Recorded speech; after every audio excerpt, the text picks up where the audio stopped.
Ladies and gentlemen, I am the one and only DJ Storms. Welcome back to the channel right here on YouTube.com. It is, of course, Friday, August 6, 2021, and I would like to welcome each and every single one of you to the official Lightning Flash update. I greatly appreciate each and every single one of you stopping by. Why don't we check the chat? Let's check the chat. Where is the posse at? We got Blue Shades Wells. We got my number one mod, DD. Oh, don't worry. I see your tweet, DD. I see your tweet. You want me to like and retweet that. Let me go take a look at that. Let me go take a look at that right now because we got a lot of material. We got Renegade Ryan in the chat. We also got Brian King, Adam Carl, Hula Grim. Glad to see Hula Grim in the chat. I hope that your mother is doing very, very well. I've been sending as many prayers to her as I possibly can. I hope she is doing very, very well. Thank you, Mr. Adam Carl, Mr. Brian King, DD, Renegade Ryan. We got Peanuts. How you doing, Mr. Peanuts? Peanuts is in the chat, and we got plenty more to come. I'm pretty sure we're going to have a lot more people filing in to the chat here. It is a very, very, very busy day here on Friday. We got Nathan Curse. How you doing? Please make sure you hit that like button when you come in. I want to extend some prayers, actually. I want to extend some prayers not only to Hula Grim. His mother is currently battling cancer. I would like everyone to extend their thoughts and their prayers to Mr. Hula Grim. He is a fantastic dude. He is very, very supportive, and I really do hope his mother ends up making it out of this horrific stage, okay? And also, I would also like to extend some prayers to Mr. Earl Cole. For those of you who do not know, Earl Cole is apparently getting surgery today. I don't know specifically for what, but he did tell me that he was getting surgery today, which is why he is not here. So extending some thoughts and prayers to Mr. Earl Cole as he is being operated on as we speak. But I thank you, each and every single one of you who are right here in the chat with me. We got 10 likes so far. I greatly appreciate that. What's going on over here? There we go. SummerSlam in the background's working. Thank you very much, everyone. Thank you, Jaden0428 for joining here. Please make sure you hit the like button when you come in. We got a lot to talk about, people, and I mean we got a lot, and I appreciate each and every single one of you spending your Friday afternoon here with me. And yes, you are correct, Mr. Rob Wells Jr. I did get a haircut, so I needed to touch myself up. It's new haircut, new man. Well, not really a new man. I'm still the same old charismatic, dashing individual that I was before the haircut. But regardless, I needed that haircut. It suits me very, very well. Just enough to slick it back, nice and neat. That way I don't look like I have a helmet on my head. Anyway, we got a lot to talk about. So, first things first. If you guys have not already followed me on the Twitter sticks, please make sure you do that. My Twitter is, of course, at HistoryMakerDJS. You will find out why I am the operator of the best damn Twitter handle known to mankind. Please make sure you follow me on Instagram at the DJ Storms. Add me on Facebook, like the official DJ Storms business page, and I may just send you an invite to join the official DJ Storms posse group on Facebook. That is, all of those links are in the description. So if you got any of those social medias, please make sure you go and hit up my social medias. All the links are in the description. Shout out to Habiki TMD.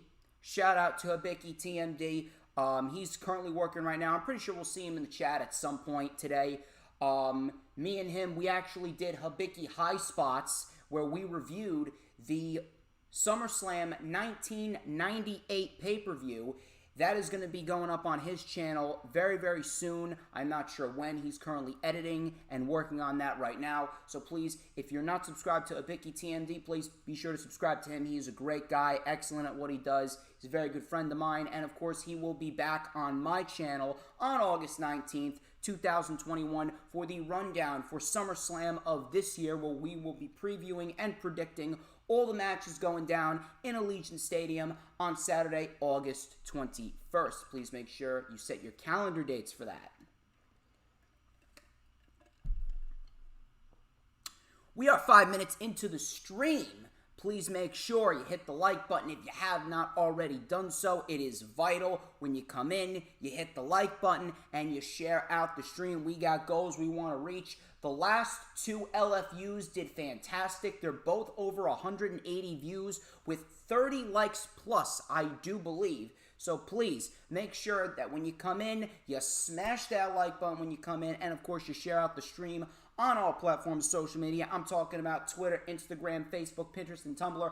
Any social media platforms that you got, please make sure you share them out. Last week, we had a great stream for the LFU. Even though we did get some trolls, we did get a lot of great views. We did get a hell of a lot of likes, and we got a lot of interaction, and that's what I really want. I really do love the interaction, so please make sure you get as many people in here as possible, and you share out the stream on all platforms, social media. Sorry, I just got shit in my eye.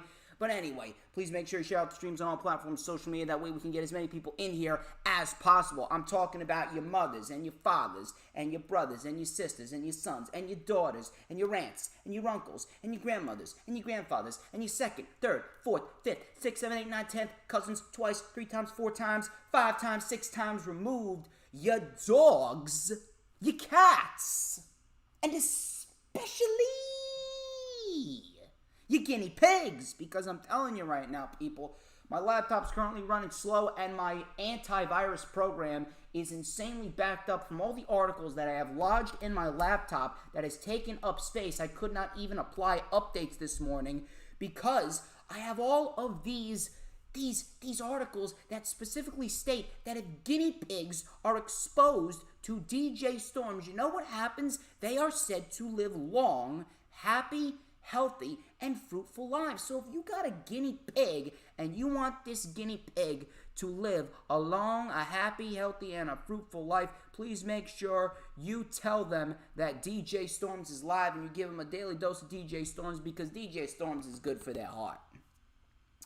Of course, please make sure you hit the subscribe button if you have not already done so. I really do want to grow. I want to expand. I want to get my name out there to as many people as possible. But in order to do that, I'm going to need you guys to subscribe. And when you subscribe, you hit that notifications bell with a huge coup de grace. That way you will know whenever I pop up on YouTube. Because whenever I pop up on YouTube, it is the best time to be on YouTube, because it's the only time you're going to get to see this glorious sideburn chin strap combination and this beautiful mustache right here. And this one right here is for Earl Cole. Shout out to Earl Cole. I know he's being operated on, but he would be smiling from ear to ear because I'm bringing out this. We're gonna light it up. I got a fresh new do, and we're gonna light it up right here on a Friday with a little and a dash of and a whole lot of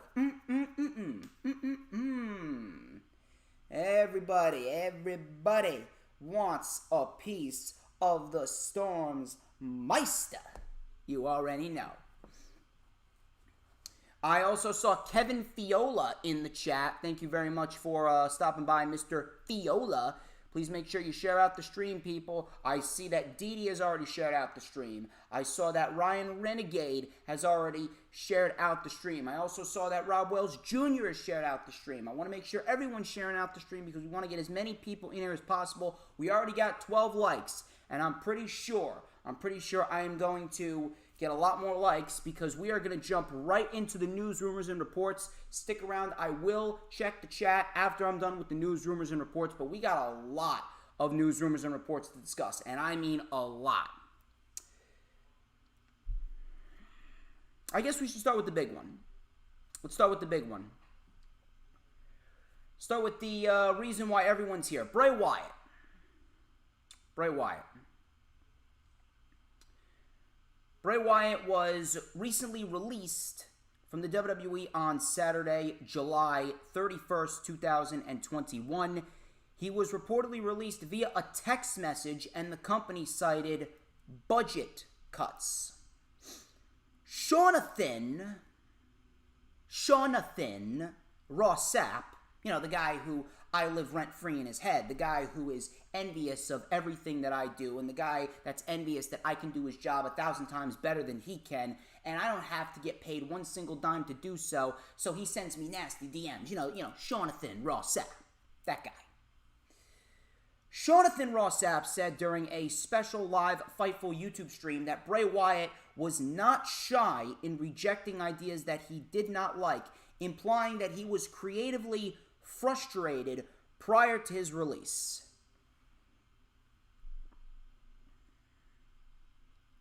Does this surprise me? Yes and no. This doesn't surprise me in the sense that WWE does not care about anyone. WWE does not find value in anyone. They look at everyone the same. Everyone is just a money-making prop. Everyone is just another body on the roster, unless you're a quote-unquote cash cow in Vince McMahon's eyes, you know, like a John Cena or a Brock Lesnar or a Goldberg, or you have a famous last name like a Roman Reigns, a Randy Orton, a Tamina Snuka, a Charlotte Flair. WWE doesn't find value in you at all. So in that sense, it doesn't surprise me that Bray Wyatt got released. But yet it does at the same time, because Bray Wyatt was one of these guys that I thought was going to be a WWE lifer. He just had that vibe about him that screamed WWE lifer. A lot of people look at Dolph Ziggler as the biggest waste of potential in WWE's modern era. The biggest star in the modern era that WWE squandered, which I understand. And I get it, and I see why people would say that. He's definitely a guy that should have been bigger than he was. He's definitely a guy that should be bigger than he is right now. But when you look at Dolph Ziggler's career, Dolph Ziggler, on the surface, he's had a Hall of Fame career, and he's had a lot of memorable moments when you think back to it. He's a 2-time world champion, 6-time Intercontinental champion, 2-time U.S. champion, multi-time tag team champion, former Money in the Bank ladder match winner. He's had some really memorable moments. He was a part of the winning team at Survivor Series not once but twice. And the second time, he was the sole survivor for Team Cena against Team Authority, in which Sting debuted on that exact same night. And then just a month later, he had one of the most underrated ladder matches of the modern era with Brody Lee, the late great Brody Lee, for the Intercontinental Championship. His matches with Rollins were fantastic. He had what many people call the greatest cash-in in Money in the Bank history with Alberto Del Rio on the night after WrestleMania 29. Dolph Ziggler, he's had some really memorable moments and a Hall of Fame career. You can't really say the same about Bray Wyatt.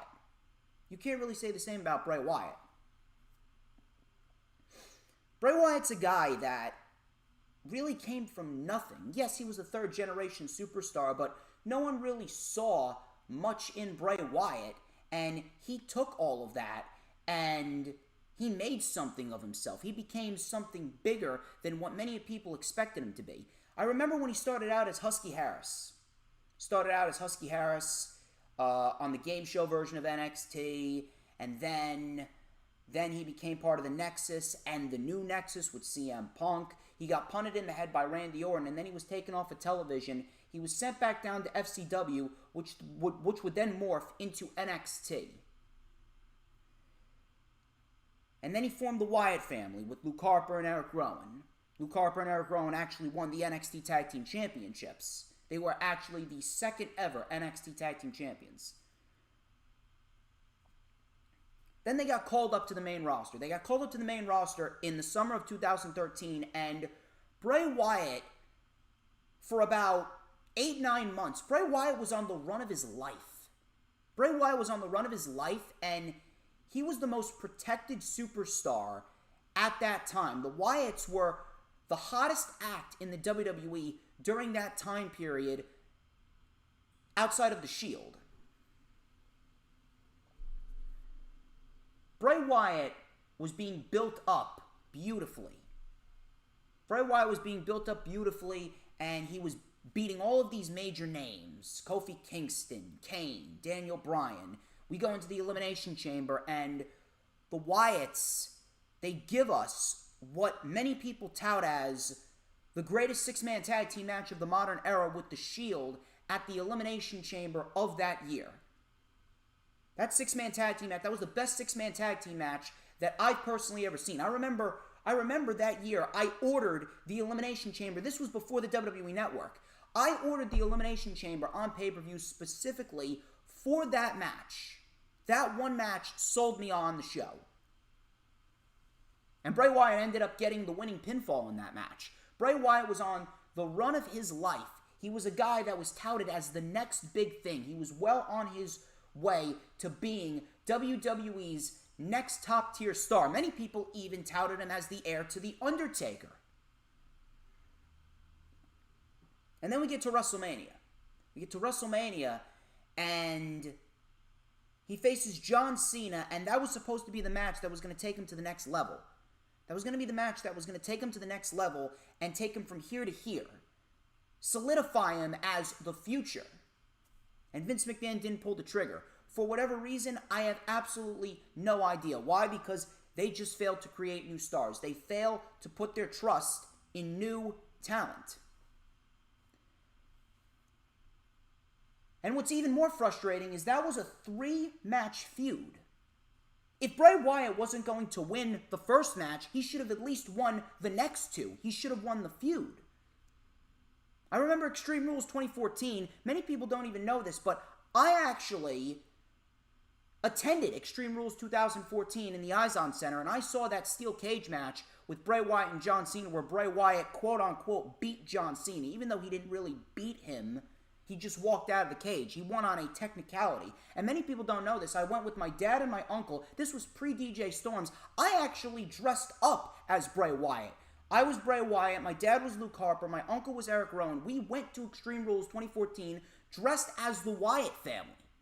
That's how over Bray Wyatt was. That's how much I was invested in Bray Wyatt. So he loses the feud. And that was the start of a downward spiral for Bray Wyatt. Then he goes into a program in the summer with Chris Jericho. We got a decent series of matches. He ended up winning the feud, but it didn't really do anything for him in the long run. And then all of a sudden, in October, they just randomly decide to break up the Wyatt family. For whatever reason, I don't know. It was kind of for the same reason as to why Vince McMahon wanted to break up the Hurt Business. He just woke up one morning and he decided, oh hey, I want the Hurt Business broken up. That's exactly what happened with the Wyatt family. They broke up way too soon.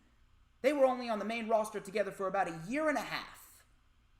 And the Wyatt family, they broke up, they went their separate ways, and WWE passed up on an opportunity to make 3 new stars right before our eyes. 2014 should have been the year of the Wyatt family. Bray Wyatt should have won his feud with Cena, and he should have gone into SummerSlam 2014 to fight for the World Championship, no matter who the World Champion was. It should have been Daniel Bryan, who recently won the title at WrestleMania 30. It should have been Bryan and Wyatt in the main event of SummerSlam for the WWE World Heavyweight Championship, with Bray Wyatt winning.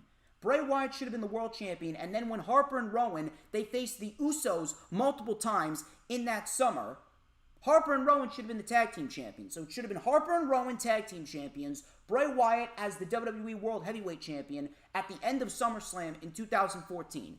That should have been the scene going into the fall of 2014 and then the winter of 2015. So they broke up the Wyatt family. Luke Harper and Eric Rowan, they go off and do their own thing. Bray Wyatt then goes into a program with Jon Moxley, a.k.a. Dean Ambrose. We had a decent series of matches. Bray Wyatt ends up winning the feud, but it didn't really do anything in the long run. Then he goes into a program with The Undertaker at WrestleMania 31, which was a very good match. It was a very good match. I'm not saying it wasn't. It was a very good match. They matched up very well. But Bray Wyatt ended up losing. Bray Wyatt was used as a bridge to get The Undertaker through WrestleMania and into a program with Brock Lesnar in the summer of 2015. Then Bray Wyatt goes into a program with Roman Reigns, which was excellent. That was excellent. That feud was actually the best feud of 2015. They produced some fantastic matches. Roman Reigns, probably Bray Wyatt's second best opponent. That match at Battleground was the match of the night. Then they had a tag team match with Harper, Wyatt, Ambrose, and Roman at SummerSlam. Then Chris Jericho added himself into the fray at Night of Champions. The Wyatt family won that. The Wyatt family introduced Braun Strowman. And then we get to Hell in a Cell, the blow-off between Roman and Wyatt loses. Wyatt loses the program. Wyatt loses the feud. It was a fantastic match. It was the match of the night at that specific pay-per-view, but Bray Wyatt lost. And then they don't even know what to do with the Wyatt family. Roman Reigns went on to fight Triple H in the main event of WrestleMania 32, and then the Wyatt family, they got embarrassed and buried by Dwayne "The Rock" Johnson and John Cena at WrestleMania 32. And at that point, Bray Wyatt became a guy that was extremely formulaic due to WWE booking. He just became a guy that talked a big game only to lose the big matches. So why should we as fans invest in someone that talks a big game only to lose and lose and lose whenever it's time to back it up?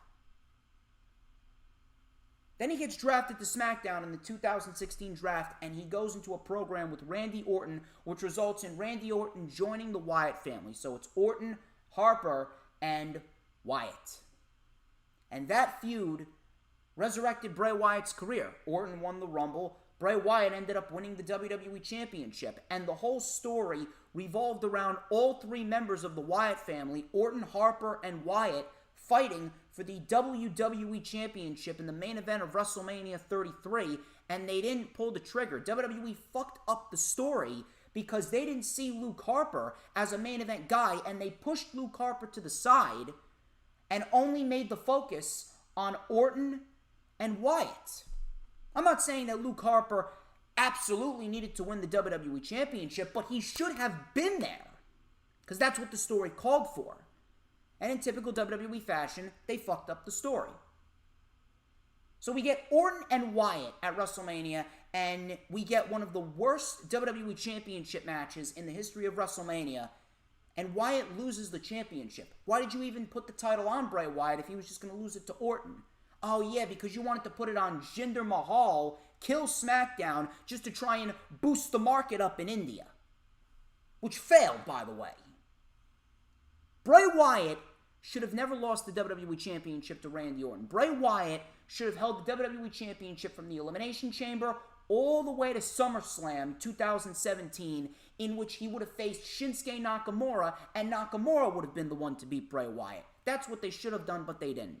So Bray Wyatt loses the WWE Championship to Randy Orton, right back in the same boat that we were in before he won the championship, and before we got into this big storyline with Wyatt, Orton, and Harper. He gets drafted over to Raw. He goes into a mini feud with Rollins, which he won. He won. But by that point, it was too late. Then he goes into a program with Finn Balor and loses that feud. Then Bray Wyatt goes into a program with Matt Hardy, which resulted in Matt Hardy becoming broken.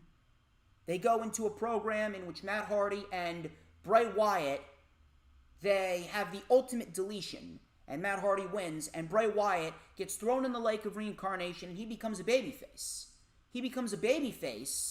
And they form a tag team, and it was actually one of the better moments at WrestleMania 34, with Wyatt doing his Eaters of Worlds pose, and Matt Hardy doing his delete, delete, delete pose.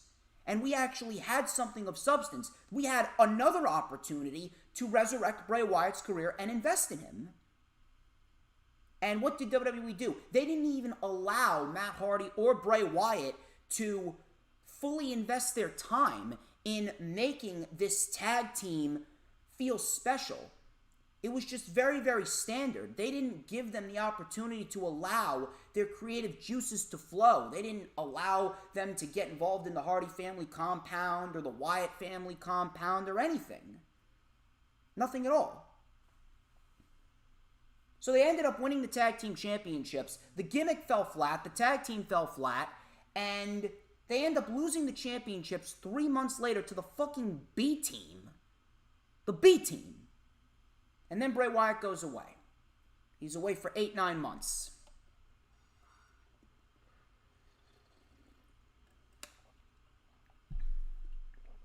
And then all of a sudden he resurfaces.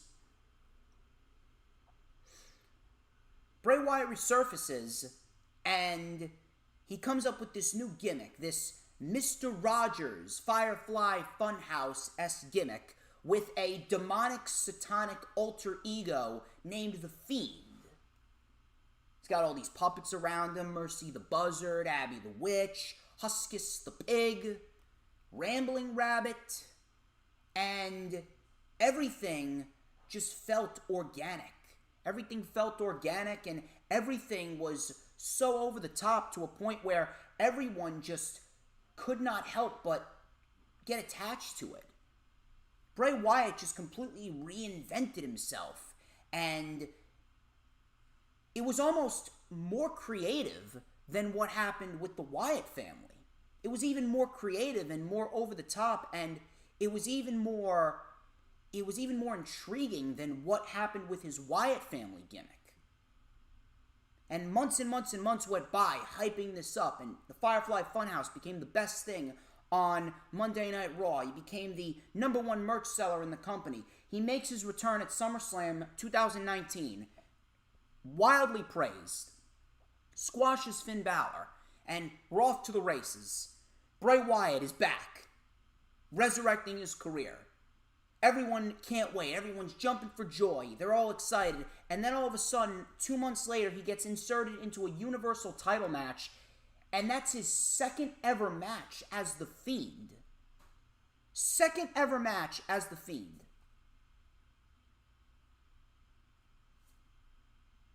I mean, I don't know what your motive is, but you literally just booked yourself into a corner there.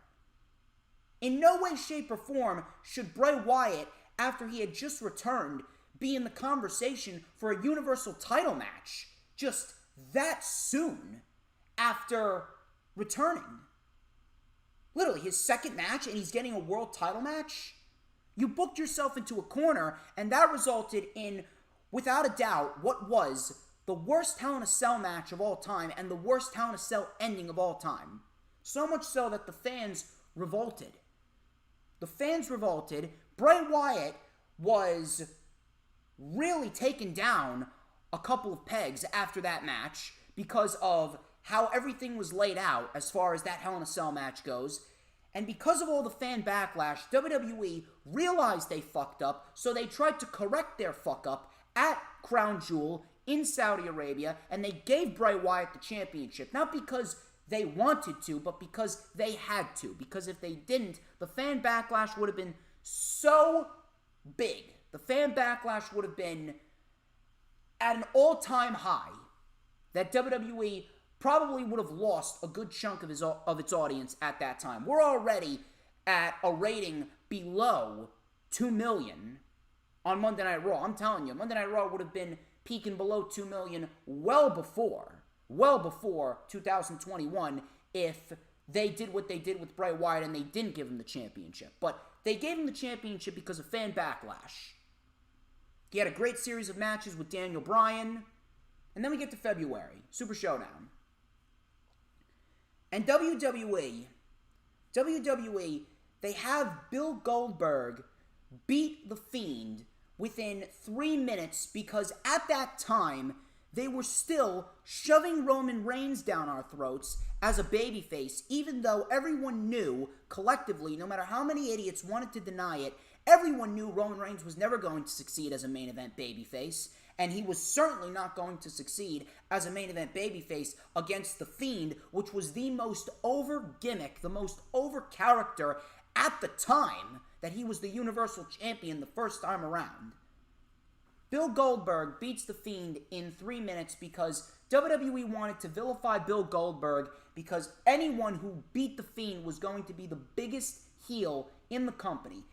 Bill Goldberg was vilified, and everyone was in the same camp of, oh, I don't care who beats Bill Goldberg, I just want that title off him because he beat The Fiend.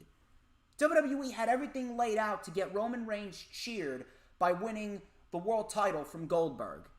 And then that didn't happen because of the pandemic, and Roman Reigns took a 5-month vacation because of his health. So you pretty much destroyed The Fiend, buried Bray Wyatt for nothing. Pandemic or not, Bray Wyatt should have beaten Goldberg. Fiend was dead. Fiend was killed, buried, never to recover again. Fiend never felt the same after that loss to Bill Goldberg. So Bill Goldberg goes into WrestleMania 36, drops the title to Braun Strowman. And then Bray Wyatt, he goes into a 5-month feud with Braun Strowman, which results in Bray Wyatt inevitably winning the title back at SummerSlam, only to lose it a week later to Roman Reigns in a triple threat match with him, Roman, and Strowman. Bray Wyatt gets drafted to Raw, and then, all of a sudden, we kind of see The Fiend get a new lease on life. We've kind of seen The Fiend get a new lease on life when they added Alexa Bliss into the gimmick, and this relationship, these interactions between Alexa Bliss and Bray Wyatt, they were a breath of fresh air. They were really a breath of fresh air, and it felt very intriguing. We didn't really know where they were going with it, but it felt as though Alexa Bliss was going to resurrect The Fiend's career. And their interactions were very, very, very well played out. Alexa Bliss and Bray Wyatt, they had a very natural chemistry. It just clicked. And a lot of people were praising this act. A lot of people were praising this act, me included. But then all of a sudden, as time went on, we kind of saw Alexa Bliss be pushed to the forefront and Bray Wyatt get pushed to the side like a piece of trash. And Alexa Bliss slowly but surely became the star of the group. She became the star of the duo. So then Bray Wyatt goes into a program with Randy Orton. He gets burnt to a crisp at TLC. Orton and Alexa Bliss go back and forth for God knows how long. Bray Wyatt resurfaces, and we get the match at WrestleMania with Orton and The Fiend. That match ends up being worse than their matchup at WrestleMania 33. Orton beats The Fiend in 6 minutes because Alexa Bliss distracted The Fiend, turned on The Fiend, and they just gave the entire Fiend gimmick and Bray Wyatt's character, they just gave it to Alexa Bliss because Alexa Bliss is a company favorite. They indirectly told you what they thought of Bray Wyatt. They pushed Bray Wyatt to the side like a piece of garbage, gave his gimmick to Alexa Bliss, and after WrestleMania, Bray Wyatt was never seen on television again. Months went by, and he was ultimately released last Saturday. And that was pretty much Bray Wyatt's career in a nutshell.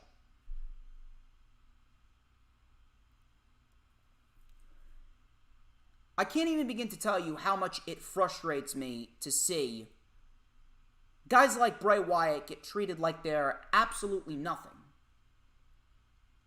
I cannot even begin to tell you how much it angers me, how much it makes my skin crawl to see a guy like Bray Wyatt with all the creative genius that he has and all the potential that he had, and WWE just let it waste away because they're so fucking out of touch. They just refuse to create new stars, and they always go by what Vince wants rather than what the fans want. They just don't give a shit. It honestly pisses me off to no end. There is absolutely no reason why Bray Wyatt shouldn't have been at the level that Roman Reigns is currently at right now 6-7 years ago. Was it a budget cut? Absolutely not. Bray Wyatt was not released because of budget cuts. Bray Wyatt wasn't released because of mental health issues.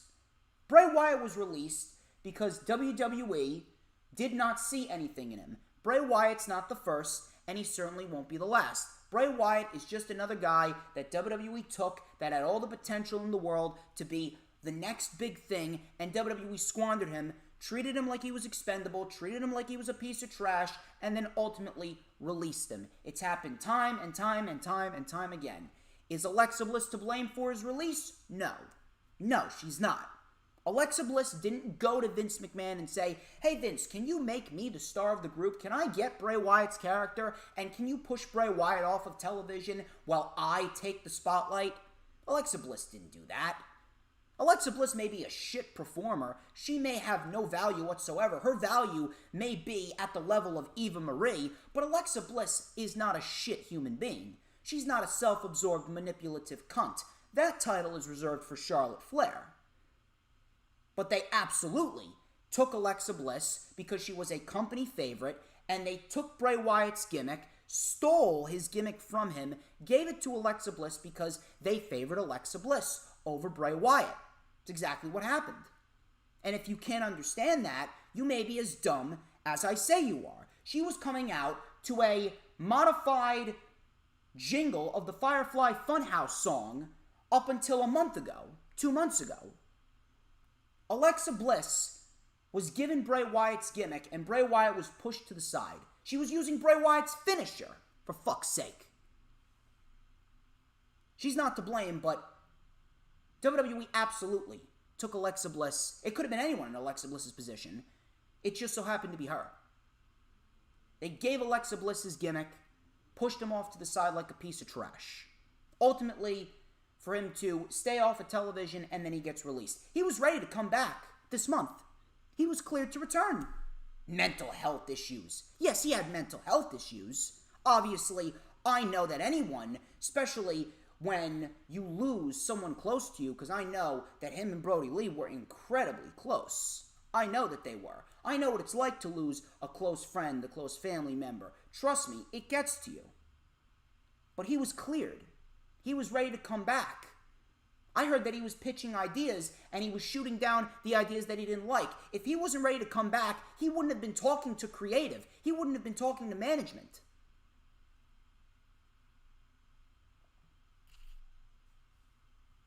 After everything that's happened over the course of the last 16 months, I honest to God don't understand why anyone would even entertain the idea of signing with this company. More and more and more and more shit is coming out that is going to end up turning more and more people away from this company. WWE should have been counting their blessings with a guy like Wyndham Rotunda. It's very, very rare in this day and age that you see someone with as much passion, motivation, as much drive, as much love for what he does. A lot of people that go to jobs in this era, they don't want to work. I don't want to work. Nobody wants to work. But we know that we have to work. We know that we're not just going to get paid by sitting on our ass and laying in bed all day. We got to go out there, we got to get a job, we got to make something of ourselves. But we do it because we have to, not because we want to. We want to stay home, relax, watch some TV, and just enjoy life. We don't want to go out and work at a supermarket, or work as an accountant, or work as this, or work as that. No one wants to do that shit. We do it because we have to, because we need to make money for our future. But Bray Wyatt, he's a guy that is as passionate as you can possibly get about his body of work. He loves the quality of his body of work, and he loves everything about his job. He loves this business. He loves the industry. It's very rare that you actually see a man or an individual, period, who is as passionate and motivated and driven by the love for what he does. That's the type of guy that I would want on my roster if I was running a wrestling company. And to see a guy like that squandered away, to see a guy like that wasted, it absolutely gets under my skin. Where does Bray Wyatt go? I don't know. I don't know. But I know for a fact that any company would be lucky. Any company would be lucky to have a guy as passionate, motivated, driven, a guy that has that much creativity lodged up in his mind. Any company would be lucky to have a guy like Wyndham Rotunda. And I know that Tony Khan can't sign everyone. I don't expect him to sign everyone. He's not going to sign everyone. But let me tell you something. If I'm Tony Khan, as soon as Bray Wyatt's non-compete clause is up, you know what I'm doing? I'm giving him a call and I'm saying, hello, yes, is this Wyndham Rotunda? Yeah, this is Tony Khan. I would like to discuss contractual terms. I'm not sure if you're aware, but I got a faction here in All Elite Wrestling. It's called the Dark Order. And if there's one guy that can follow in the footsteps of the late, great Brody Lee, it's you. Let's make him fucking proud. That's exactly what I'm saying to him. And Bray Wyatt, I can see him going straight to Tony Khan. Tony Khan's going to put him with the Dark Order. And I'm telling you right now, he's going to take the Dark Order to the fucking top of the card. Guarantee it. Bray Wyatt could easily be a world fucking champion. Dark Order as the tag team champions. He is absolutely going to take the wrestling world by storm wherever he ends up.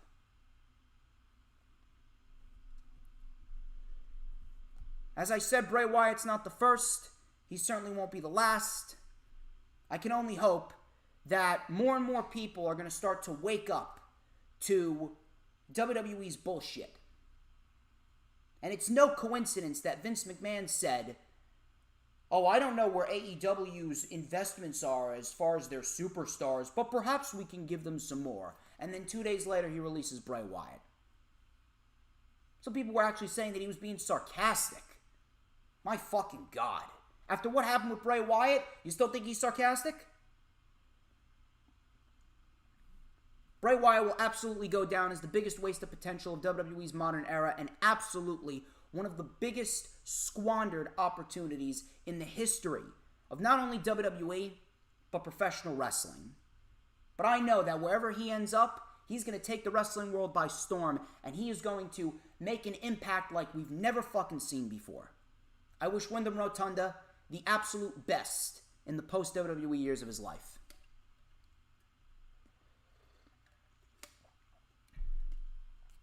I've been waiting a week to get that out. Hopefully I did Bray Wyatt justice. Hopefully I did him good. Hopefully he's watching this, and hopefully he is smiling from ear to ear after that. We're going to move on with the news, rumors, and reports because we got plenty of more news, rumors, and reports to dissect and digest. Trust me on that one. But my next report comes from Dave Meltzer. According to Dave Meltzer, Hangman Adam Page is not scheduled to wrestle at AEW All Out.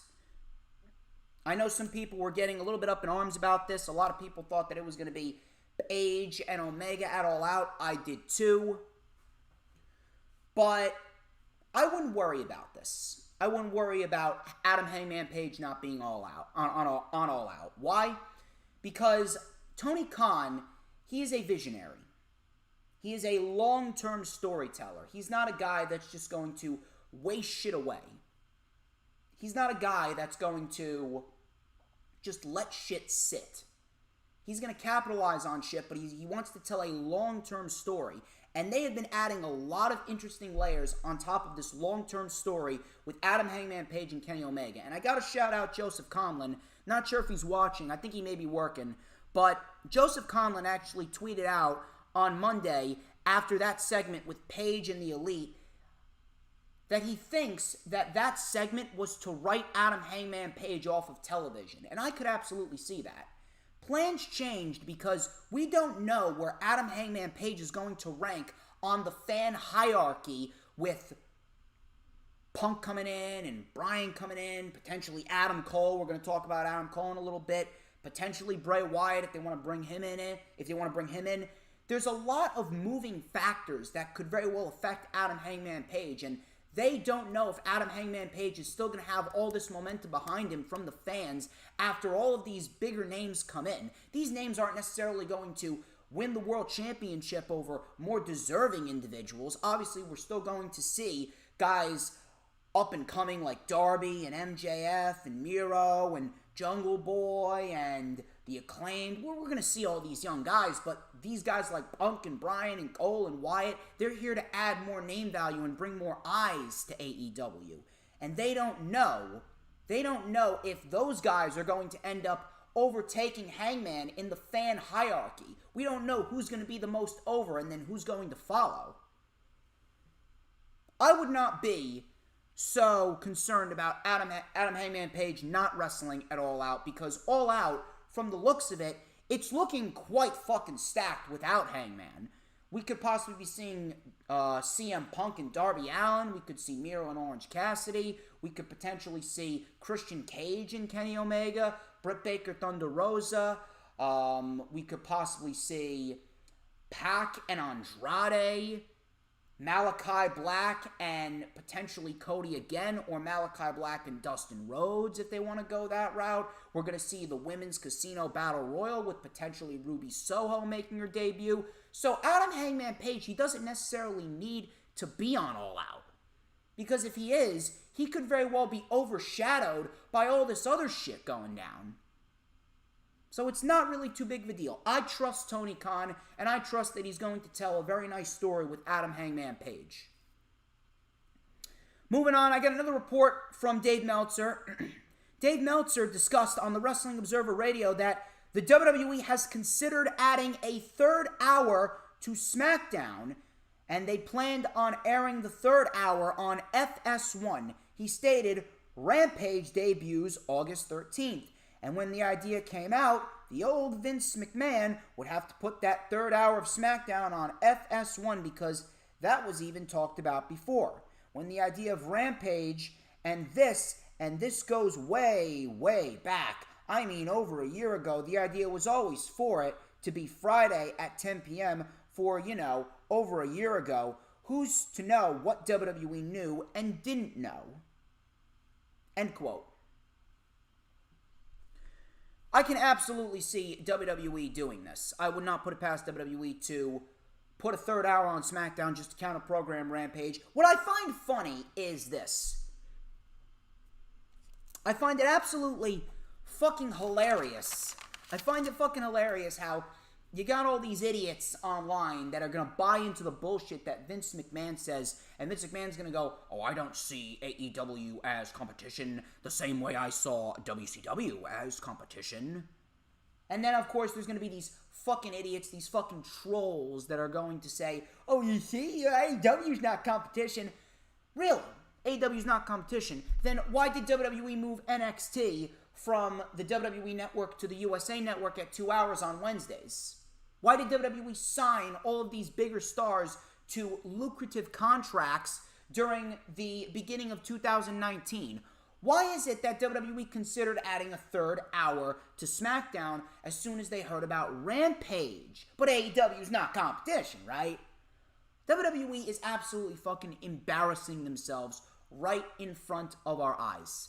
They do everything possible to show you that AEW's competition, yet they say that they're not. I would have a lot more respect for them if they just kept their fucking mouth shut on the topic and they just did what they did in terms of actions. Just admit that they're competition. I mean, come on. It is honestly flat out laughable to me. It's flat out laughable to me how some people are going to try and deny that AEW's competition, yet you have WWE doing all of this shit. Every other booking decision that's made by the WWE is to counter-program AEW. It's right in front of your fucking eyes. If you can't see it, I think you may very well be mentally handicapped. And we all know that WWE is not going to do this to try and make the show better. This isn't really going to help WWE in the long term in terms of ratings. It's not. The last hour of SmackDown on FS1, it's not going to be over 1 million viewers. It's not. FS1, the last couple times that SmackDown was on FS1, they barely even broke 900,000. So at the end of the fucking day, what would it do? It would do nothing. It would just be WWE being petty and WWE admitting, but not actually admitting to you, that AEW is competition. It's not that hard, people. It's straightforward. Straightforward and simple to understand, and if you haven't understand it right now, your X and Y chromosome might not be connected properly. Moving on, I got a report from Fightful Select. They actually reported that WWE superstars feel as though their jobs are at risk after Bray Wyatt's release. The site wrote, and I quote, Wyatt was well known within the company to move merchandise when he was an active performer, and several other long-term stars said that they don't feel like their jobs are safe any longer, despite of their positions on the card or prior pushes, end quote. And you know something? They have every right to feel that way. Nobody's safe. Like I said at the beginning of the stream, unless you're a cash cow or you have a famous last name, WWE looks at everyone the same, whether it be a producer, an executive, whether it be a technical crew member, whether it be a wrestler, whether it be a fan. Every single person is looked at the same by WWE. They just look at everyone as puppets. They look at everyone as money-making props. They look at everyone as just bodies. They don't give a shit about their livelihood. They don't give a shit about their mental health. They don't give a shit about their job. They don't give a shit about the quality of their programming. All they care about is how much money they are making. I wouldn't even be surprised if they let Seth Rollins go within the next few months. But here's something that a lot of people aren't going to say when it comes to this. I absolutely feel for them, and they have every right to feel that their jobs are in danger. But at the end of the day, are they going to do anything to spark up some change? No. They're just going to sit there like good little soldiers with their hands folded, and they're just going to take the bullshit that WWE gives them. Meanwhile, they don't even realize that they have the power to spark up change, and they don't even have to wait for Vince to step down or die. All they need to do is organize a roster-wide walkout. Organize a roster-wide strike. I'm talking about a strike of 20, 25, 30, 35 people. Walk out. Say that you're not going to work unless shit changes. Say you're not going to work until Vince McMahon starts treating them like actual human beings, and he starts booking them better. He stops embarrassing them on weekly television. He stops treating everyone else like an expendable money-making prop. It's quite simple. He needs them more than they need him. He can't fire everyone. What is he going to do? Sit there and cut a promo in the middle of the ring for 3 hours of Monday Night Raw? Seriously, what the fuck's he gonna do? What's he gonna do? Call back Undertaker and Goldberg and have them cut a promo on each other for 2 hours of Smackdown? He can't fire everybody. He can't fire everyone. If the roster does not feel safe, they should organize a roster-wide strike between 20 and 30 or 35 people, and they should all collectively revolt with the same cause. Treat us better, book the shows better. Do not fire us because you think that we're expendable. Start treating your roster and everyone that's employed by your company like actual human beings. And stop disrespecting and embarrassing us. That's what they should do. Will they? No. Why? Because everyone is all talk. Everyone is all talk. No one's got the balls to do anything. Meanwhile, I got the balls to say anything that I want, and then I do anything I want to back up what I say. Now, I understand not everyone is going to have as big of balls as me, because everyone's a fucking pussy nowadays, and trust me, I'm going to talk about how everyone's a pussy later on when I talk about the Max Caster Charlotte Flair incident. I feel for them, and they have every right to feel that their jobs are not safe, and I feel sorry for them in a sense, but on the other hand, I don't, because they have to realize that they have the ability to spark up change, but they're not going to do that because they are afraid. They're afraid to take action. They complain, but they don't step up. I know for a fact that at least 20 people are disgruntled, they're frustrated, they are sick and tired of the bullshit that Vince McMahon is handing them. I know for a fact that they are. I know for a fact that they are. But they need to do something about it. They need to get up off their lazy asses and start doing something in order to save their careers instead of just waiting for Vince McMahon to step down or waiting for him to be taken by the angel of death. Do something.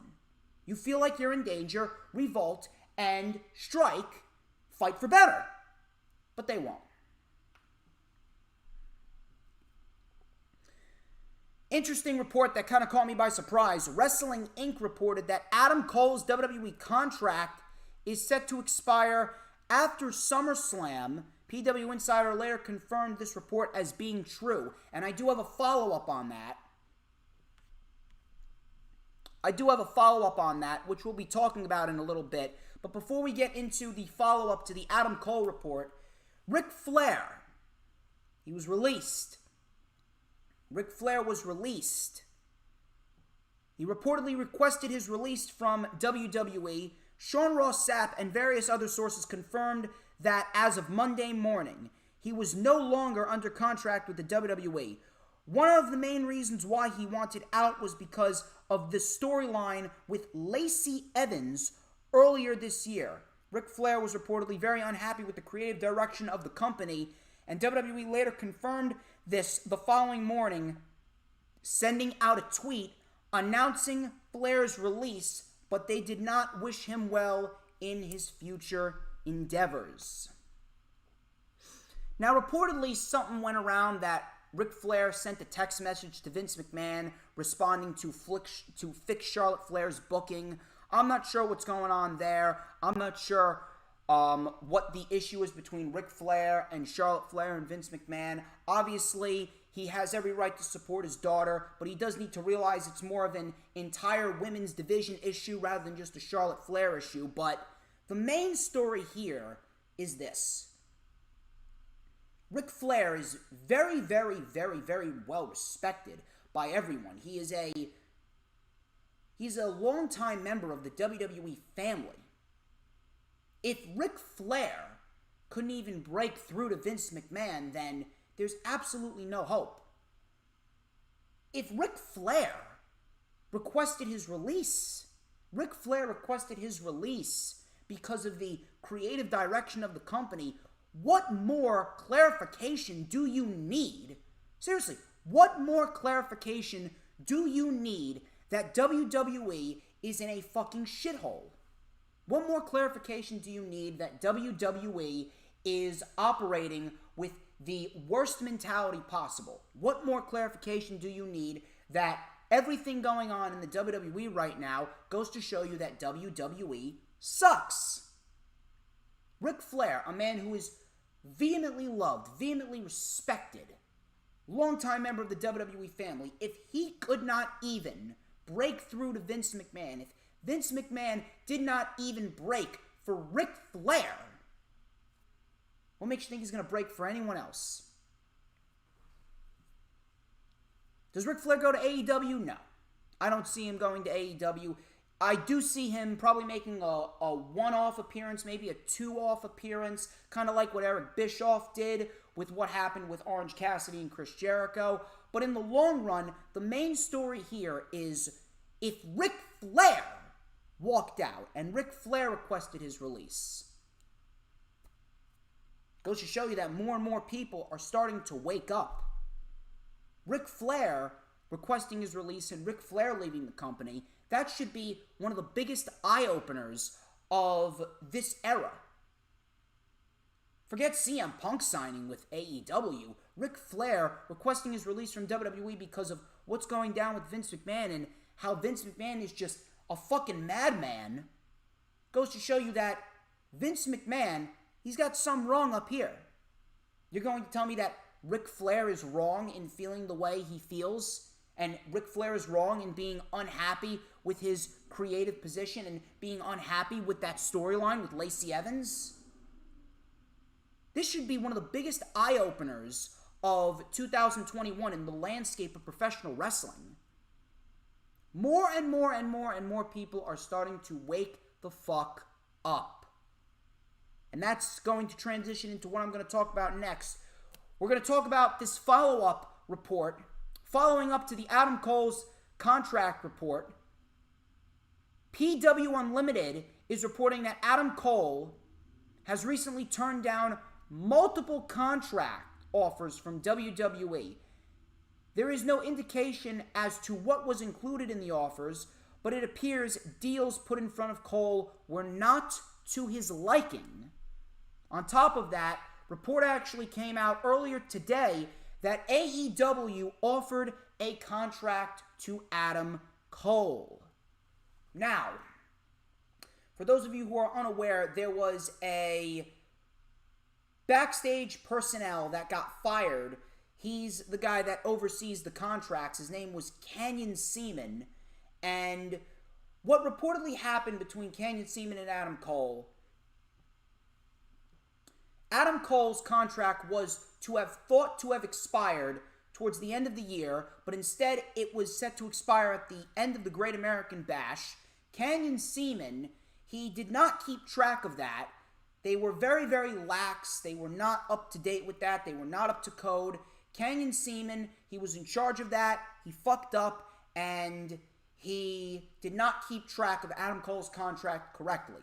And it was a very, very unprofessional look for Canyon Ceman. It was a very, very unprofessional look for Triple H. It was a very, very unprofessional look for the company. And it was a very, very unprofessional look in general. Adam Cole reportedly had backstage heat, rightfully so, understandable, with Canyon Ceman. Canyon Ceman was actually then fired by the WWE, and now he is jobless because he fucked up. But Adam Cole actually signed an extra 1-month contract extension that takes him through SummerSlam and through TakeOver 36. Now, what happened, like I said, was very unprofessional. Shouldn't have happened. It was a terrible look on Triple H, a terrible look on Canyon Ceman, and a terrible look on the company. But I want everyone to understand this. I want everyone to get this through their heads. The potential of Adam Cole leaving the WWE has absolutely nothing to do with Canyon Ceman. It has absolutely nothing to do with Canyon Ceman. That is a completely different story, and that is a completely different topic.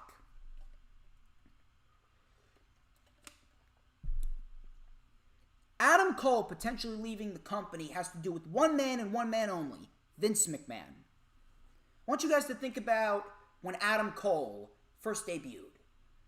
He debuted at the end of NXT TakeOver Brooklyn 3. And he formulated the original Undisputed Era with Bobby Fish and Kyle O'Reilly. I'm 1,000% sure that Adam Cole and his goals were very, very widespread.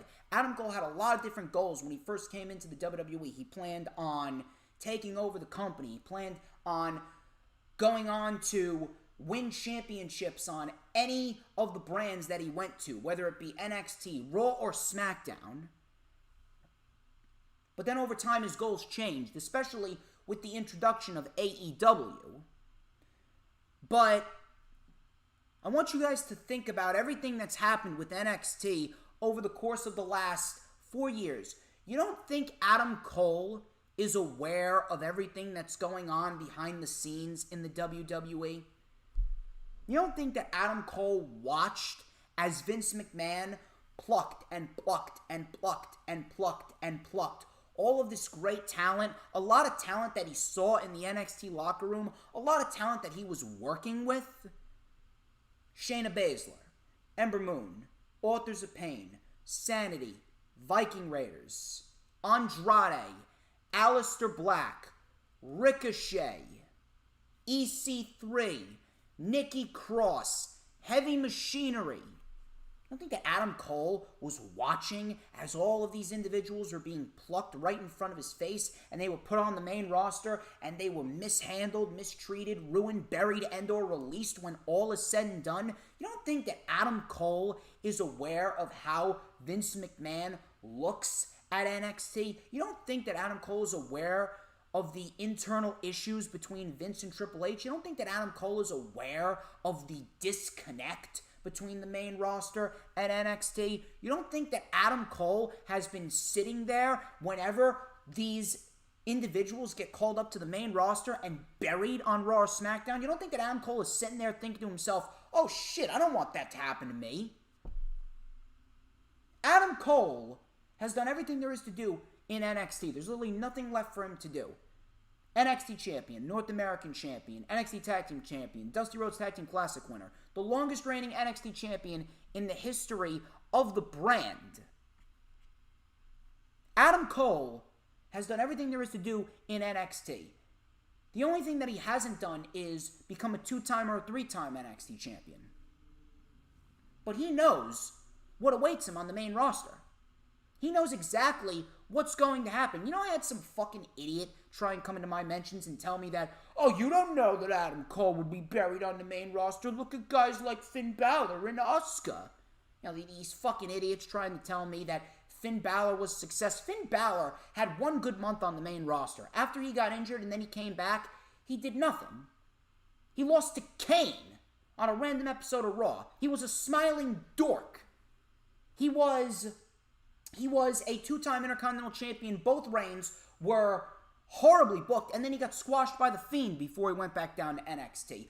Asuka, none of her accomplishments have been memorable. She got overshadowed by Ronda Rousey when she won the first ever Women's Royal Rumble. She's the only Women's Royal Rumble winner to lose her opportunity at WrestleMania.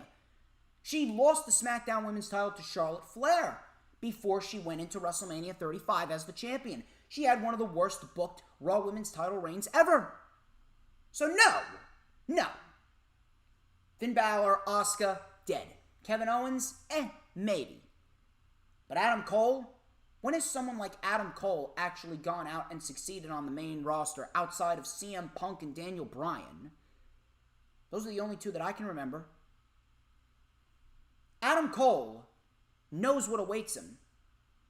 Why is Adam Cole going to stay with the WWE if he's just going to go to Raw or SmackDown and be wasted away?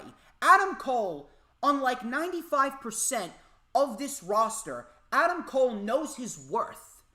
Everybody else is complacent, they're lazy, they're content. Adam Cole is not content. Adam Cole knows his worth. Adam Cole, he knows he should be here.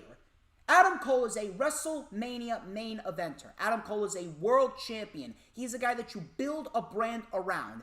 And if you say otherwise, you may be as stupid as I say you are. This is not an opinion. This is fact. Adam Cole is a WrestleMania main eventer. End of story, period. If you think otherwise, you need to check yourself into the latest mental facility because you got some fucking problems up here.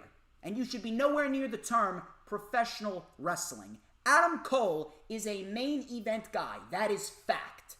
And he knows that. And maybe if Triple H was running the WWE, maybe I'd be singing a different tune and maybe Adam Cole would be a little bit more comfortable with staying. But notice how I say Triple H. You don't think Adam Cole is aware of Vince McMahon and John Laurinaitis and Bruce Pritchard and Nick Khan and how they don't give a shit about anything that goes on in the world of professional wrestling? All they care about is lining their fucking pockets with money. You don't think that Adam Cole was listening to that conference call last week by Vince McMahon saying, I don't know where AEW's investments are as far as their superstars, but perhaps we can give them some more? You don't think that Adam Cole was listening to that, disgusted by what he heard? Adam Cole is not about to go to the main roster and be wasted away and let his passion die with him. The only reason Adam Cole has for staying in the WWE is for the paycheck. And even then, there's no guarantee that he's going to get that paycheck. There's no guarantee that his job's going to be safe tomorrow. They released Bray Wyatt, and he was one of the biggest merch sellers that the company ever fucking had. Adam Cole knows his fate. Look at what happened to Karrion Kross. Karrion Kross, I said it numerous times, Karrion Kross was the last beacon of hope. Adam Cole saw, you don't think he saw Karrion Kross make his debut on the main roster? Karrion Kross checks off all the credentials and all the boxes of being a Vince McMahon guy. 6'5", 265 pounds, muscles in his arms, muscles in his legs, muscles in his earlobes. And what happened? He's been on the main roster for 3 weeks. And he is 1-2. He has more losses than wins in his main roster run. You don't think that Adam Cole was watching Karrion Kross lose, holding the NXT championship, the same championship that he held for 403 days? You don't think that Adam Cole watched that? You don't think that Adam Cole's aware of everything that goes on? Adam Cole is no idiot. Adam Cole may very well be the smartest man in the entire wrestling industry. There are much more benefits to going to AEW. He would be with his girlfriend, soon to be fiance, he'll be with his friends, he'll get paid handsomely, and he'll be working for an individual in Tony Khan who actually respects him. He'll be working for an individual who will book him like the star that he is. With WWE, all he's got is the paycheck. And even then, WWE can just release him like that. He knows that not everyone's going to be an NXT lifer. Not everyone's going to be a Johnny Gargano. Not everyone's going to be a Tommaso Ciampa. Not everyone can be like that. But he also knows that he's done everything there is to do in NXT.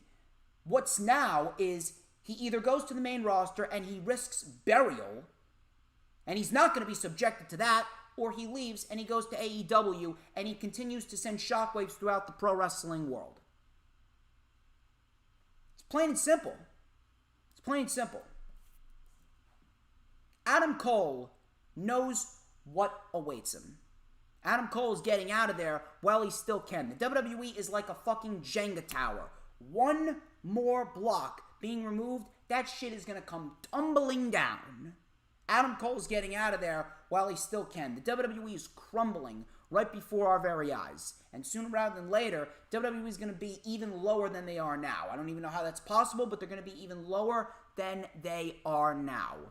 Adam Cole knows his worth, and he's getting out of there, and he's going to go straight to Tony Khan and take the pro wrestling world by storm, putting on classics with guys like Bryan, Punk, Omega, Page, Darby, MJF, Jericho, Jungle Boy, and many more. Good on him.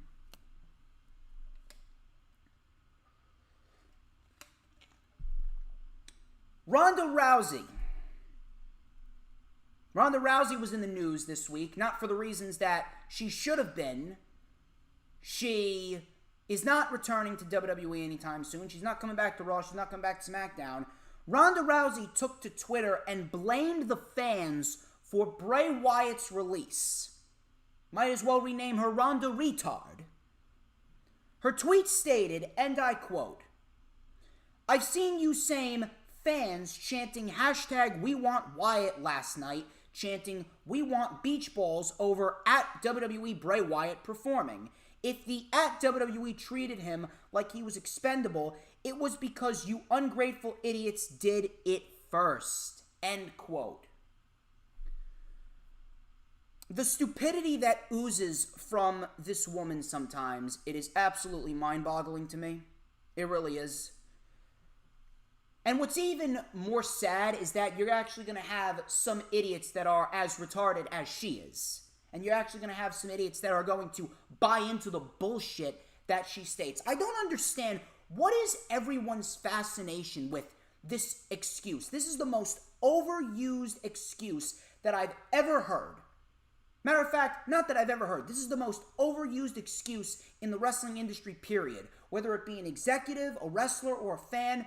No, it's not the company. It doesn't have anything to do with the creative booking. No, blame the fans. Fuck the fans. Fans ruin everything. Blame the fans. I am here to tell you right now that if you blame the fans for anything that goes wrong in the professional wrestling world, your argument is hereby invalid, and you do not deserve to open your fucking mouth about anything professional wrestling. You are a fucking idiot.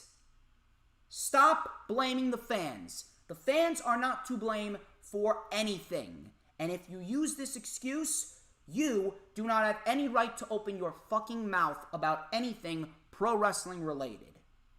End of story. My first point when it comes to this, first off, the fans have every right to chant and do whatever the fuck they want, whether or not it's in legal guidelines. As long as it's within the rules and regulations, as long as they're not breaking any rules, they can do and chant whatever they want. No one was throwing food and drink into the ring during Bray Wyatt's matches. No one was trying to jump the guardrail and assault Bray Wyatt or stab Bray Wyatt. We were chanting, we were playing with beach balls, we were doing Mexican waves, and we have every right to do every single one of those things because we paid our ticket, so we can do and say whatever the fuck we want. And that's something that Ronda Rousey is going to have to get through her thick skull. I guess she's still salty that she got booed in her home state of California against Charlotte Flair. She's still salty that she got her ass knocked out by Holly Holmes. That's number one. Number two, how exactly did the fans treat Bray Wyatt like he was expendable? How exactly are the fans to blame for Bray Wyatt's demise? We as fans want something that we can invest in. We as fans want something that we can invest in. It is WWE's job to book said superstar in a manner in which we can invest in. I'm not sure if Ronda Rousey is aware of this shit, but for the first year of Bray Wyatt's career, Bray Wyatt was the most over-fucking character on WWE television right behind the Shield. I'm not sure if Ronda Rousey is aware, but Bray Wyatt, whenever he was in the ring, everyone in that arena, for the first year of his career, everyone in that arena was glued to the ring when Bray Wyatt was performing. Everyone watching at home was glued to their television screen. There was actually points throughout the beginning of 2014 where some of the crowds, when Bray Wyatt was performing, were swaying their hands back and forth saying, "He's got the whole world in his hands. He's got the whole wide world in his hands." But the fans treated Bray Wyatt as if he was expendable, right? Bray Wyatt was the most over character on WWE television right next to the Shield.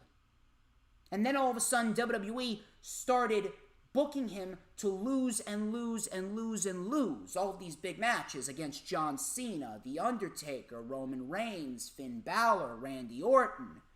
After a while, Bray Wyatt became a man that just did the same formulaic thing over and over again to a point where everyone was just shrugging their shoulders and rolling their eyes. Oh, here comes Bray Wyatt. We all know Bray Wyatt should be booked better, but all WWE does is book him to talk a big game and lose the big matches. How exactly are we supposed to invest in that, Miss Rousey?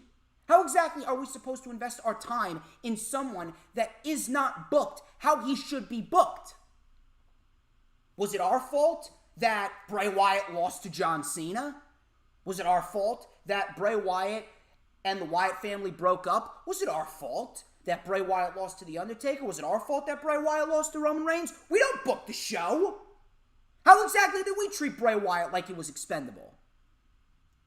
This woman makes no fucking sense.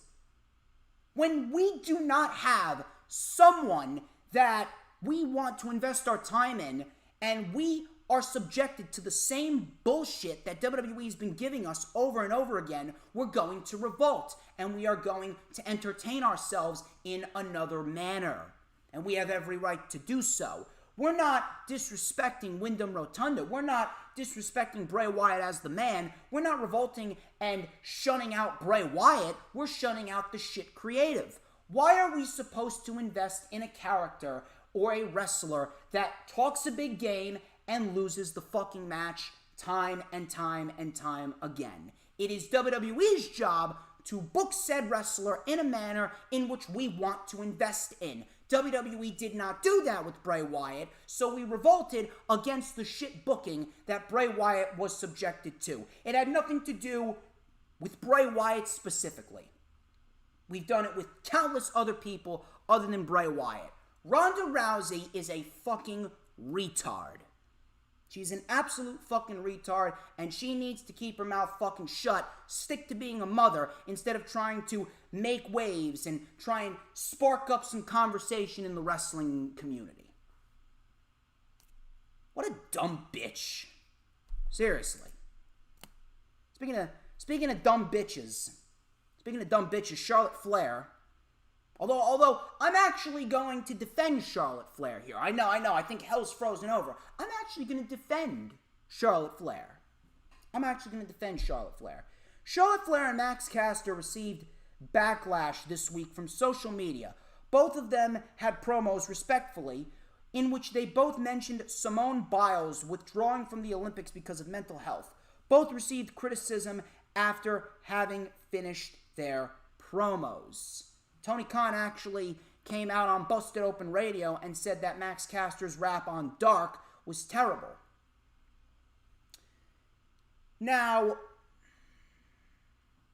let me tell you something. I hate Charlotte Flair. With a burning passion, and rightfully so. I say it every week. She's a self-absorbed, manipulative cunt. I say it every single week, and I get the chat saying it with me. Fuck Charlotte Flair. FCF, fuck Charlotte Flair. Everyone knows. But I want you guys to think about this for a minute. What exactly did she say wrong? Same thing with Max Caster. What exactly did they say wrong? Now, from what I read, Simone Biles is not suicidal. From what I read, Simone Biles has not harmed herself. From what I read, Simone Biles is going to be just fine. From what I read, Simone Biles and the way that everything's been really coming out about Simone Biles withdrawing from the Olympics, from what has come out, it just seems like Simone Biles is just having some self-doubt and anxiety. And everyone has self-doubt and anxiety, and everyone comes back just fine from that. She's not suicidal. She's not harming herself. Things have not escalated to the next stage. Not from what I've read. Not from what I've read. Simone Biles is going to be just fine. If you think that this was such a big issue, don't you think that Simone Biles would have came out and said something about these promos? But she didn't. So obviously, it's not bothering her. I don't really understand why everyone is getting their fucking panties in a bunch over this shit. I fucking hate Charlotte Flair, but she said nothing wrong here. Neither did Max Caster. If anything, it just exposed the entire wrestling community and society in general for being nothing more than hypersensitive fucking pussies. And I'm absolutely ashamed. I really am. I'm ashamed that I breathe the same air as some of these people. I really am. I'm ashamed that I breathe the same air as some of these people. People, Charlotte Flair and Max Caster are heels. They're not joking about death. They're not joking about sexism. They're not joking about racism. They're not joking about homophobia. They're not joking about suicide. They're not joking about any of that. So why are you getting pissed? You're getting pissed at fictional characters who are doing what they do to be heels. On top of that, Max Caster's rap wasn't even on national television. It was on fucking YouTube. And Tony Khan, I love Tony Khan, but my God, he ousted himself as an uneducated, woke, liberal pussy.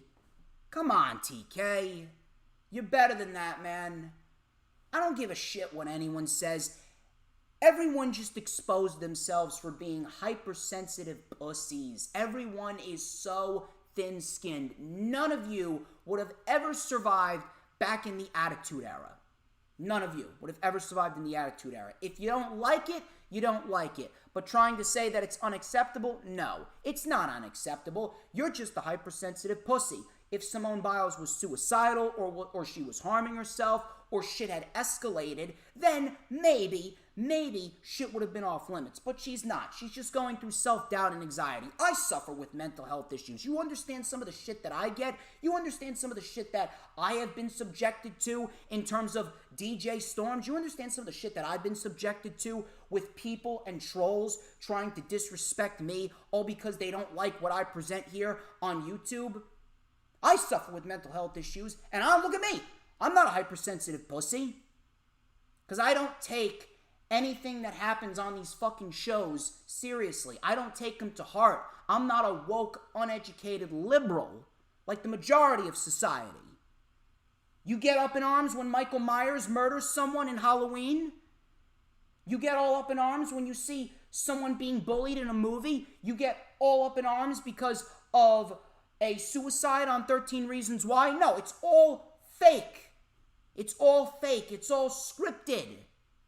It's the same thing with what happened with Charlotte Flair and Max Caster. Stop being a fucking pussy. Stop being a fucking pussy. And again, I state, I am legitimately ashamed that I breathe the same air as some of these hypersensitive losers. I really am.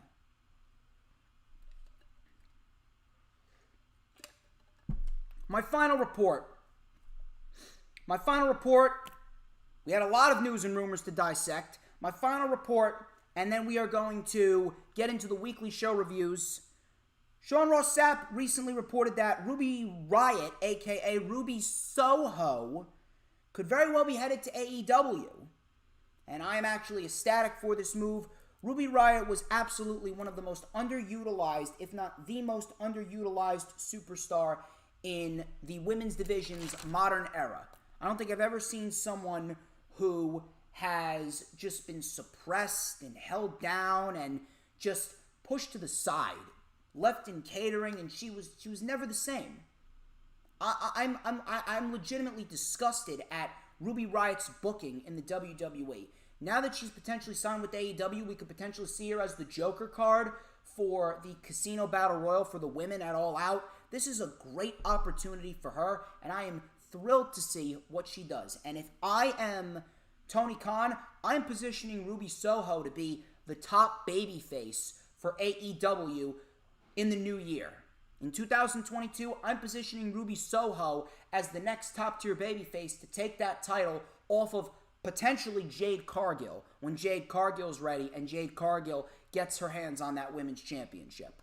I'm very, very happy to see Ruby Soho potentially signing with AEW. It's going to be a great thing. And AEW's women's division, it's really come around. We got Red Velvet and Britt Baker coming up at Rampage. I think that's going to be a fantastic fucking match. And we got potentially Thunder Rosa, Britt Baker coming up at All Out. It's going to be a great thing to see. Chris Statlander's also coming up through the rankings. I can absolutely see Chris Statlander as the top tier women that's going to take that title off of Britt Baker. It's going to be a wonderful thing to see. Those are your news, rumors, and reports, people. Those are your news, rumors, and reports. And that's probably the longest I've ever spent on the news, rumors, and reports. I'd like to thank each and every single one of you who have stick around. I'm glad that Top Rope Squishy, my girl Top Rope Squishy, a.k.a. Maddie Anderson, I'm glad that she stopped by. She is great. If you guys are not subscribed to her, please go check her out. I'll be having her back on for the rundown for AEW All Out towards the beginning of September. DD is still here. Thank you, DD, for sticking around. Thank you, Peanuts, and Hula Grim. Hula Grim, of course, he knows that, I know Titus Catering is addictive. I know. Titus Catering is very, very addictive. I heard Titus O'Neil makes a mean eggplant parm. I could use some of that. Of course, with some grated Parmesan. Big Boy Johnny. Thank you very much, Big Boy Johnny. If you guys have not hit that like button, please make sure you hit the like button. Hopefully you guys enjoyed my analytical dissection of all of the news, rumors, and reports. DD, of course, she is my number one mod. She is doing everything that she needs to do to keep the chat alive, doing everything she needs to do to keep the chat booming. Let's see if we can get a little bit more people in here. So far, we got 18 likes. I want to see if we can get to... I want to see if we can get to at least 25 likes. Yes, I know Top Rope Squishy left. We'll see if she comes back a little bit later on. But we are going to get into the Raw review very, very, very soon. Please make sure, if you haven't already done so, you hit the like button. It is going to be a very, very, very nice weekly show review session because, well, it's not so nice that we're reviewing Raw, but let me tell you something. I'm going to do what I can to entertain you guys as far as the Raw review goes. My God, this show sucked. Raw fucking sucked. And you know what? I am fucking proud of the city of Chicago. I am proud of the city of Chicago. Chicago, I absolutely love you.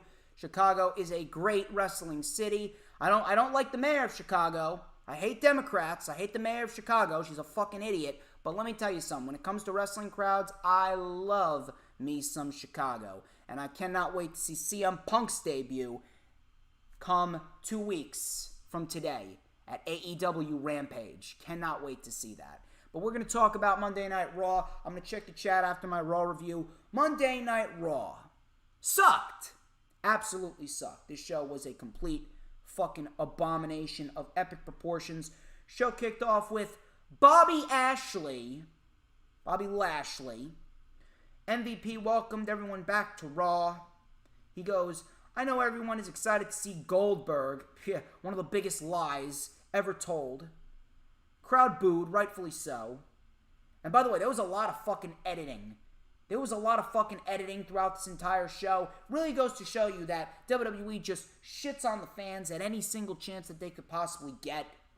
It's like the fans don't even matter. It's like they don't even need the fans back. It's like they're still in the fucking Thunderdome. They're editing out all these fucking cheers and piping in crowd noises here and there. It's fucking sad. It really is. When you gotta pipe in these fucking crowd noises. So, MVP said, the Almighty has not dignified Goldberg's challenge with a response. Goldberg challenged the Almighty. Lashley is a larger-than-life, unstoppable monster, and if Lashley accepts, it won't end well for him, meaning it won't end well for Goldberg. Do you want to be remembered as a champion, or do you want to be remembered as a casualty? Goldberg's music then hit, made his way out to the ring, sparklers and all, pyro and all. Goldberg said, if anyone should be worried about losing something, it's you losing your WWE Championship. You look scared. You're a gladiator and a high-level athlete, but you show weakness. You think you're up for the challenge? We want Wyatt chants broke out. Good on you, Chicago. Rightfully so. Rightfully fucking so. Goldberg said, you either crap your pants or you're scared out of your mind. Goldberg will always be Goldberg. Goldberg lives by the spear, and you, my friend, will die by the spear. That's why I'm Goldberg, and that's why you are next. Lashley then went up to Goldberg's son, Gage. He got in his face. MVP was trash-talking Gage before Goldberg came out, speared MVP, and that was that. Who gives a shit? Who gives a shit? Seriously, who gives a shit? This is terrible. This match is going to be terrible. And like I said, what is beating Bill Goldberg going to do for Bobby Lashley? The answer is nothing. Drew McIntyre beat Bill Goldberg, and he lost the title 3 weeks later to the fucking Miz. Now he's in a feud with Jinder Mahal, Veer, and Shanky. Speaking of Veer and Shanky took on Drew McIntyre in a 2-on-1 handicap match. CM Punk chants rang out. Rightfully fucking so. This was just the first of many We Want Wyatt and CM Punk chants throughout the night. Good job, Chicago. I love you. Mahal then caused the DQ with the chair. Mahal then told Shanky to bring in more chairs. Drew then got his sword, and he swatted the chair out of Jinder's hand. And then he took out Veer with a Glasgow kiss, and then Shanky, like a fucking idiot, dropped the chair, and he got out. Again, who gives a shit? Who gives a shit?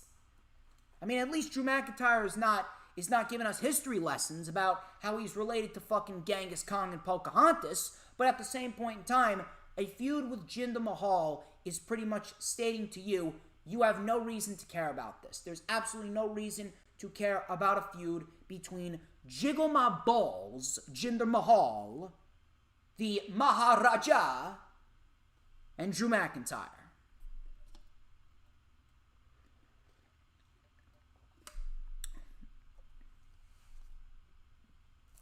Nia Flapjacks, with 2 sticks of butter and 4 gallons of maple syrup. Nia Flapjacks took on Rhea Ripley. Rhea No Identity Ripley. Nia was actually busted open around her left eye. She was actually busted open around her left eye. You know, I find it funny how Nia was finally the one that got hurt after injuring all of these individuals. And I was talking to a Bicky like, how is it that Nia Jax has gotten progressively worse? How is it that she started off decent and she's gotten progressively worse as time has gone on? It's just mind-boggling to me. It really is. So Rhea Ripley, she took out Nia. Rhea Ripley was actually very good in this match, but not like this match really meant anything in the long run. So Rhea Ripley with a Hurricane Rana and a missile drop kick for a 2 on Jax. Nia was busted open around her left eye. Nia then hit the leg drop for a 2. Ripley then rolled up Nia for the win. Shayna then got into an argument with Nia. Shayna then walked off, and Rhea Ripley hit a riptide on Nia Jax and stood tall. I don't know what this means, but holy shit. Please Let this be the fucking end. Let this be the fucking end. You know, I may just be wishful thinking here, but I really do hope to God that with Shayna Baszler doing what she's been doing on Twitter and really calling out Nikki Trash, calling out Nikki Trash, I really do hope that we end up getting Shayna versus Nikki Trash at some point and they give the title to Shayna. That's what I would do. Mace and T-Bar. Disgrace and T-Balls. Balls. Versus Mansoor and Mustafa Ali. Now you think that they're a new tag team. And now we're getting this rematch. We're getting a rematch between T-Balls, Disgrace, and Mansoor and Ali. And you think that Ali, since he's in his hometown, you think he's going to get the win, right? No, of course not. Of course not. Mace and T-Balls, Disgrace and T-Balls, they win in about 3 minutes. 50-50 booking. No one gets over. Nobody gets over. No one looks good. Nobody, and I mean nobody benefits from it. And if you think 50-50 booking helps, you're a fucking retard. Ali then shoved Mansoor out of the ring, and Mason T-Bar gave him a double chokeslam. That I actually liked. I actually liked that little detail right there. I'm not going to shit on that little detail, but I am going to shit on the overall match because it's a rematch. We already seen this, and Ali loses in his hometown, and this show sucks. Charlotte Flair. Now, I defended Charlotte Flair earlier, but now I think it's time for the code. I think it's time for the code, people.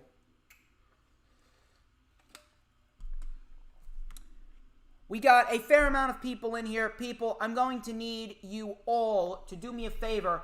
There is a code that we live by here on the channel, and if you can, please remind everyone what the code is, because the code is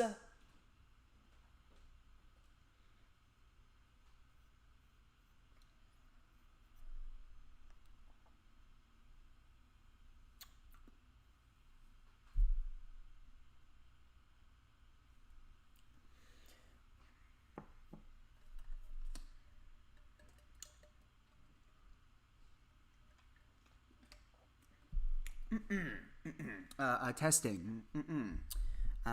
Testing 1 2 3. A do re mi. A B C. Easy as 1 2 3. As simple as do re mi. A B C 1 2 3. Fuck Charlotte Flair. Fuck Charlotte Flair. And all of her supporters, because all of her supporters are a bunch of low-life fucking retards. Fuck Charlotte Flair. So Charlotte Flair came out. She came out to address the crowd. She goes on and says, I thought about Simone Biles. She would have went for the gold. She had to withdraw from mental health. Crowd chanted for Becky, rightfully so. Crowd said she sold out the Allstate Arena, not Becky. Another lie. People would much rather be seeing Becky than Charlotte because Becky has much more appeal than Charlotte Flair. Nikki ASH stole her title. No, she didn't. No, she fucking didn't. It's the fucking rules of the Money in the Bank briefcase, Charlotte. If you don't like it, then why don't you go to management and complain to management? Oh, no, you can't. Oh, you can't. You can't because Ric Flair's not there anymore. Ric Flair's not there anymore. She goes, I'm the most decorated woman in this business. She exits the ring. She started pulling out weapons. She said she was cashed in on 3 times. She goes on about how she has developed all of this hard work and people are cashing on her hard work. She goes on and on and on, ranting and rambling like a fucking petulant child before Nikki Trash hit her in the back with a chair. I want everyone to get this through their head. Charlotte Flair is undoubtedly one of, if not the worst promo in the entire wrestling industry right now.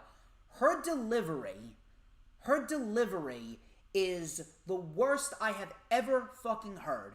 And anyone that tries to even find a redeeming quality about this woman, I am thoroughly convinced is mentally retarded. I'm not even joking. I am thoroughly convinced that anyone that tries to find anything redeeming about Charlotte has an IQ of 37 and is mentally retarded. I'm not even joking with you. She is one of the worst promos in the entire industry. Also, way to make Nikki look like a superhero. We had Piper, I shall not call her Dewdrop Niven, versus Tamina. More CM Punk chants, rightfully so. This match sucked. Tamina wins with a Samoan drop. Bliss then came up on the screen and said the loser of this match is Eva Marie. And we had more We Want Wyatt chants, and that was it. I'm telling you, this company has got some fucking balls. And I mean, they got some fucking balls for putting both Alexa Bliss and Bill Goldberg on this show. They got some fucking balls. They deserve every We Want Wyatt and CM Punk chant that they got. We got more CM Punk chants, actually, in the next segment with Miz TV, with The Miz and Morrison. And I'm fucking thrilled that the crowd revolted against this. Miz introduced Damian Priest. He accused Damian Priest of cheating and ripping Sheamus' mask off. More CM Punk chants. Priest asked if The Miz has an injury to his leg or a different kind of injury in between them. I want to talk about balls. Miz lacks some balls. Morrison going on about his water references. We're going to get the last splash. Forgiveness ain't good for dripness. Everyone wants to grow up to be Johnny Drip Drip, America's Most Wanted. I swear to God, I was ready to jump out my bedroom window. I was ready to jump out my bedroom window and put myself in a hospital with a broken leg. This was absolutely fucking terrible. This is not funny. This is not funny. Whatever's going on here with Morrison and The Miz, this shit is not funny. This shit is not funny. This shit is downright fucking embarrassing. And, you know, people want to shit all over Orange Cassidy. People want to shit all over fucking Chris Statlander. They want to shit all over Luchasaurus. They want to shit all over all these mini comedy acts on AEW. Meanwhile, these people are jerking off to Miz and Morrison, and Morrison calling people splash holes and saying forgiveness ain't good for dripness. America's Most Wanted. The wetter, the better. I swear to God, I like I said, I am thoroughly convinced that everyone in this world, I'm thoroughly convinced that 9 out of 10 people are fucking idiots. I'm thoroughly convinced that 9 out of 10 people got a 2 on their SAT. Priest called John Morrison a sidekick. He called Miz a loudmouth jackass. He said, I was going to challenge Sheamus for the U.S. title, but you pissed me off. So he dropped Morrison. He sprayed The Miz with the dripstick, and they went to commercial. We get another rematch with Johnny Drip Drip, Johnny Shit Shit, and Damian Priest. Crowd didn't give a shit. Priest hit South of Heaven for the win before Sheamus came out and he attacked Damian Priest, and then out came Ricochet, and then he went after Sheamus. Priest and Ricochet stood tall, and then we got a tag team match. Why is that we needed to get a match that we saw 8 times before this just to segue into a tag team match? Why didn't you just do Damian Priest and Ricochet versus Sheamus and John Morrison? Are you serious? Reckoning and Priest and Ricochet win. Who gives a shit? In the back, Lashley and MVP, they were being interviewed. Lashley then accepted Goldberg's challenge. Yeah, like we didn't know that was going to happen. Matt Riddle versus Omos. Matt Riddle with another big pop. If Matt Riddle is not WWE champion within the next year, everyone in the company needs to be fired. Matt Riddle tried to get the jump start on Omos. No AJ Styles, and there was no avail. Riddle then tried to use his quickness. Riddle got back in the ring after Omos tossed him into the timekeeper's area. Riddle then with some running knees. Omos then was unfazed. Omos with a clothesline and a choke bomb, and Omos wins. No Randy Orton, though. No Randy Orton, though. I'm guessing he'll come back next week because Riddle and Orton are inevitably going to be your next tag team champions. Alexa Bliss and Lily, they had a segment. They got some balls to bring this papier-mâché doll made in fucking arts and crafts class for 5-year-olds. Piper Niven and Eva Marie then attack. Eva insulted Lily, and then her and Piper Niven left. Lily then stood up on her own as if she was the fucking Undertaker, demonic, satanic doll, and that was it. Terrible. Feud's terrible, and you know what? I would not be surprised if this results in a match at SummerSlam between Alexa Bliss and Eva Marie. Or even worse, I wouldn't even be fucking surprised if we see a fucking tag team match with Alexa Bliss and fucking Lily versus Eva Marie and Piper Doudrop Niven. I'm going to say it again. If Alexa Bliss makes Eva Marie disappear, I'll never say another bad thing about Alexa Bliss again. But is that going to happen? No. Karrion Kross and Keith Lee. No, you're not watching a rerun. They made the match again. Guess who won this time? Oh, did Karrion Kross keep his momentum going? No. We're gonna do 50-50 booking. That's a great idea, Vince. I love you. My name is Mr. John Laurinaitis. I am the Executive Vice President of Talent Relations, and that match between Keith Lee and Karrion Kross, booking it again. 50-50 booking is a great idea, Vince, and we should do it in the good name of people power. 50-50 booking again.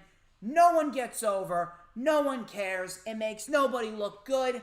Karrion Kross loses because of a spirit bomb in 10 minutes to Keith Lee. Keith Lee gets a win. Does it mean anything?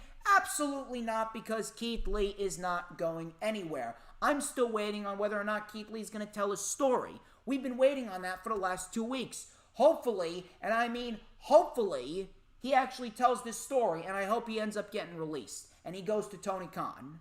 That's people power for you. 50-50 booking. Absolutely fucking terrible. It's too late for Keith Lee. No one gives a shit about Keith Lee, and Karrion Kross just feels like everyone else. Absolutely fucking terrible. And anyone who tries to justify this, you are the fucking problem, and you need to check yourself into a mental facility. Reginald versus Akira Tozawa. This was for the 24/7 championship.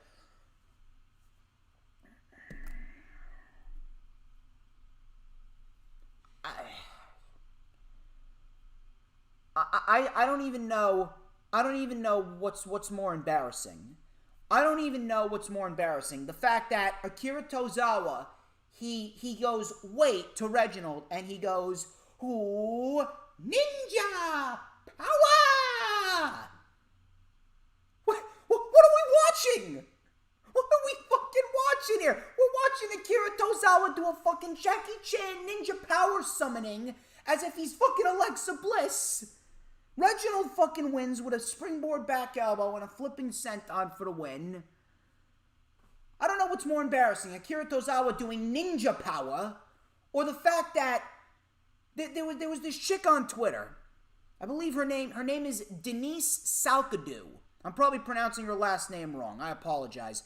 She does the Fightful Raw reviews with Jonathan, you know, the guy who I live rent free in his head.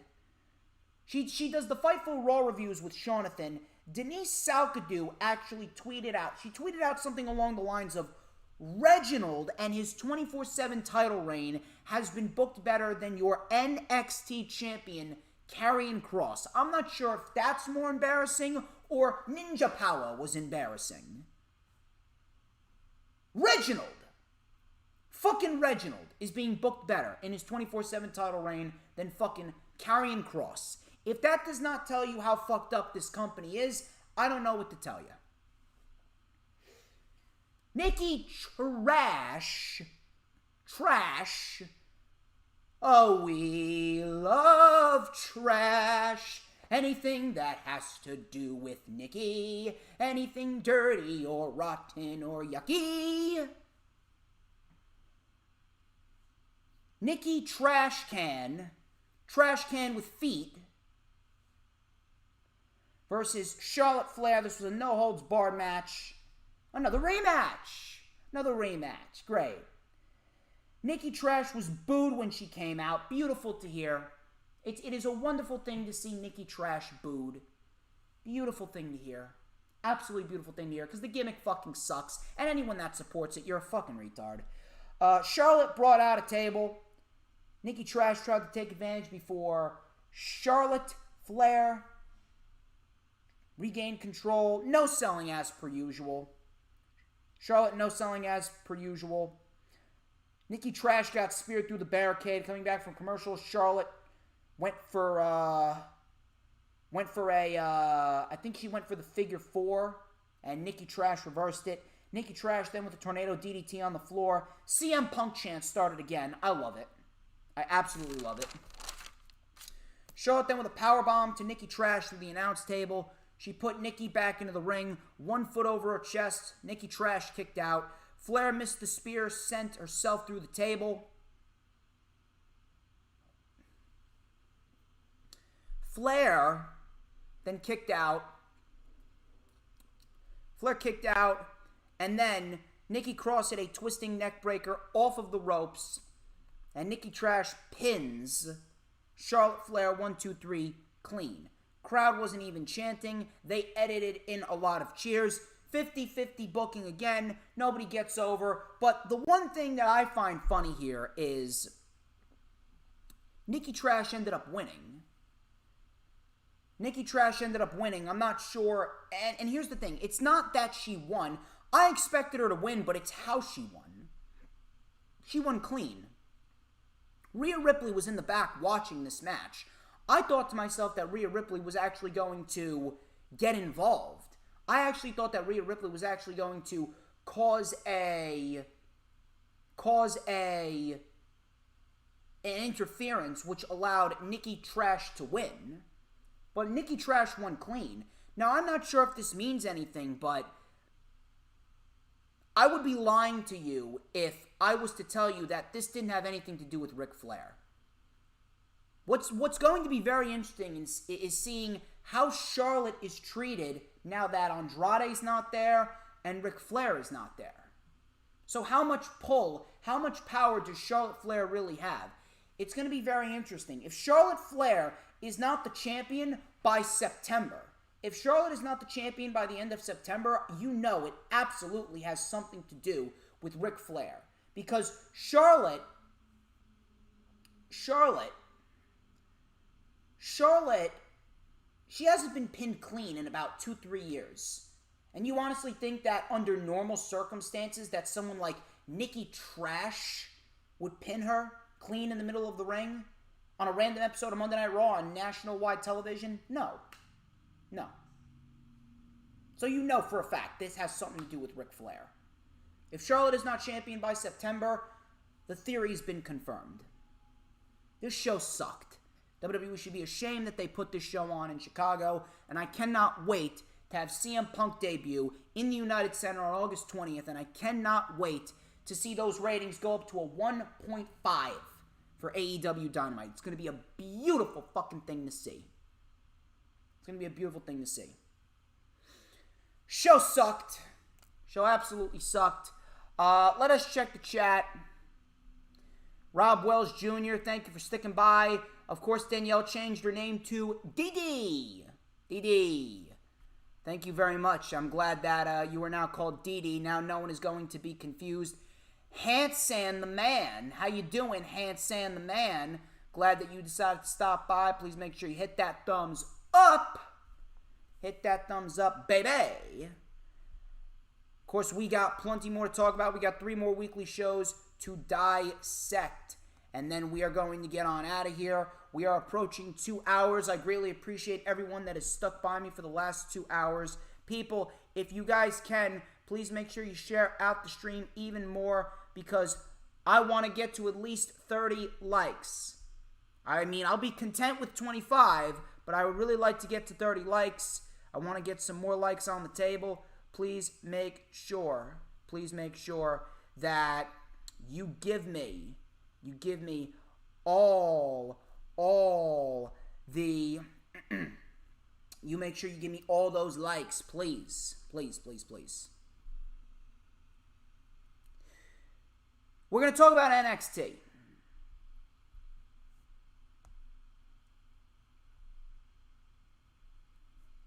We're going to talk about NXT. We're going to talk about NXT, and we are going to dissect everything NXT related. NXT, let me tell you something, people. I don't know what happened. I really don't know what happened, but more and more shit goes down. More and more shit goes on. And more NXT is just sinking lower and lower and lower and lower. NXT, this was one of the most lackluster, this was one of the most flat, this was one of the most boring episodes of NXT I think I've ever watched. There was no energy behind this show. There was no energy around this show. There was no energy surrounding this show. Everything just, it just fell flat. And this is just a product of Vince McMahon just shitting all over the brand because Triple H had been outshining him for years. AEW, at this rate, it's a distant memory to Vince McMahon. It's frustrating as a fan to see. No one gives a shit about NXT. Why should we give a shit about NXT if Vince McMahon doesn't give a shit? Why should we give a shit about NXT if everyone on NXT is going to end up falling flat on their ass on the main roster because of shit booking?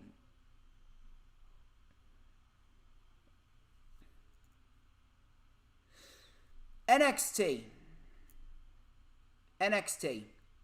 We started off with Hit Row and Legado del Fantasma. It was a decent little match, decent little segment, really nothing. Hit Row was in control early before Adonis. He got sent to the barricade. Legado del Fantasma took over. Adonis then got the tag to Top Dollar. We had a big sidewalk slam. Escobar then hit him with a chair. That caused a DQ. Chaos broke out. Swerve was held down. Escobar then hit him in the ribs with a chair. He ripped out his golden teeth, and they stood tall. Top Dollar then stared them down. B-Fab hit Wild with a chair. Top Dollar came in, hit a very impressive drop kick, and then Scott hit the JML driver on Mendoza. Hit Row stood tall. Really nothing all that special to kick off NXT.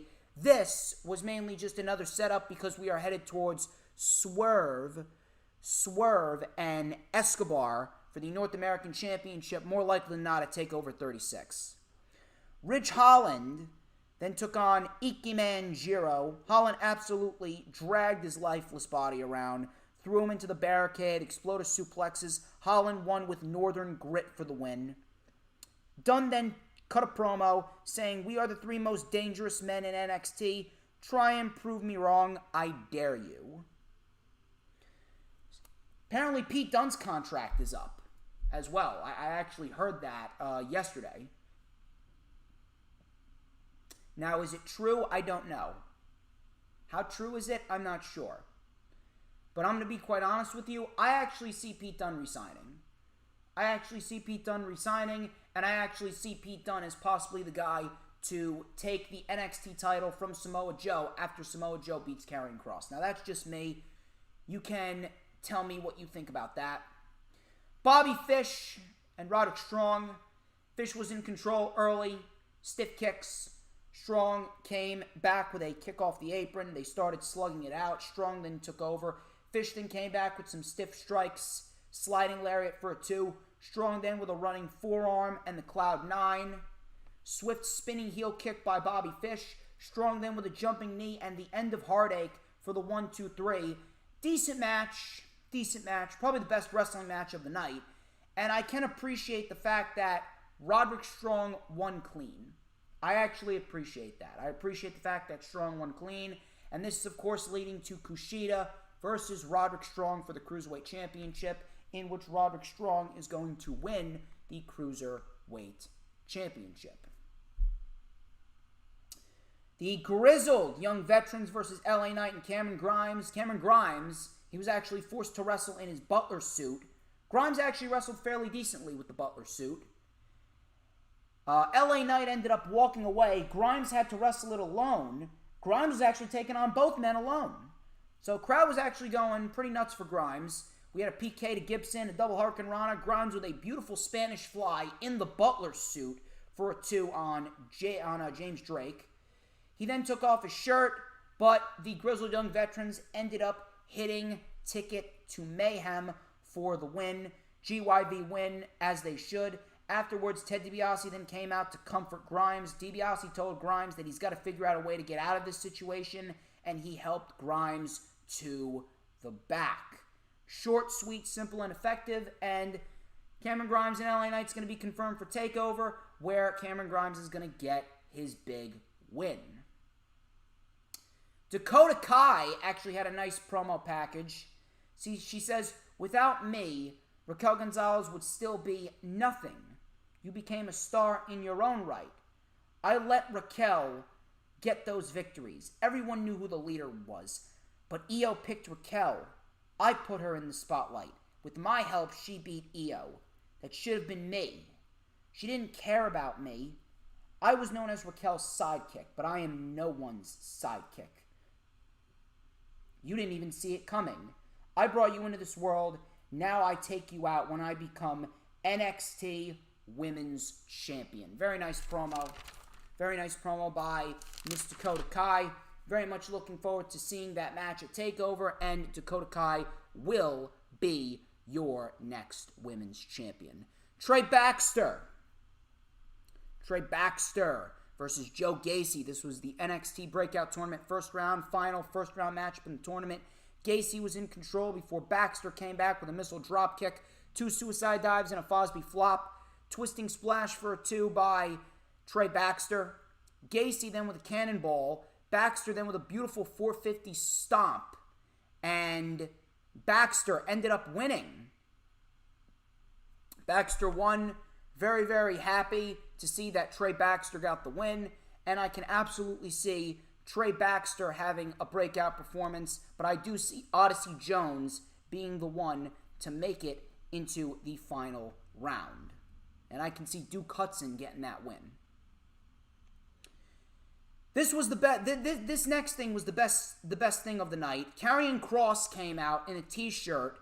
He jumped on the announce table. And he said, "Hey Joe, you can't control this place. Who provoked who?" Joe then came out tearing through the security guards.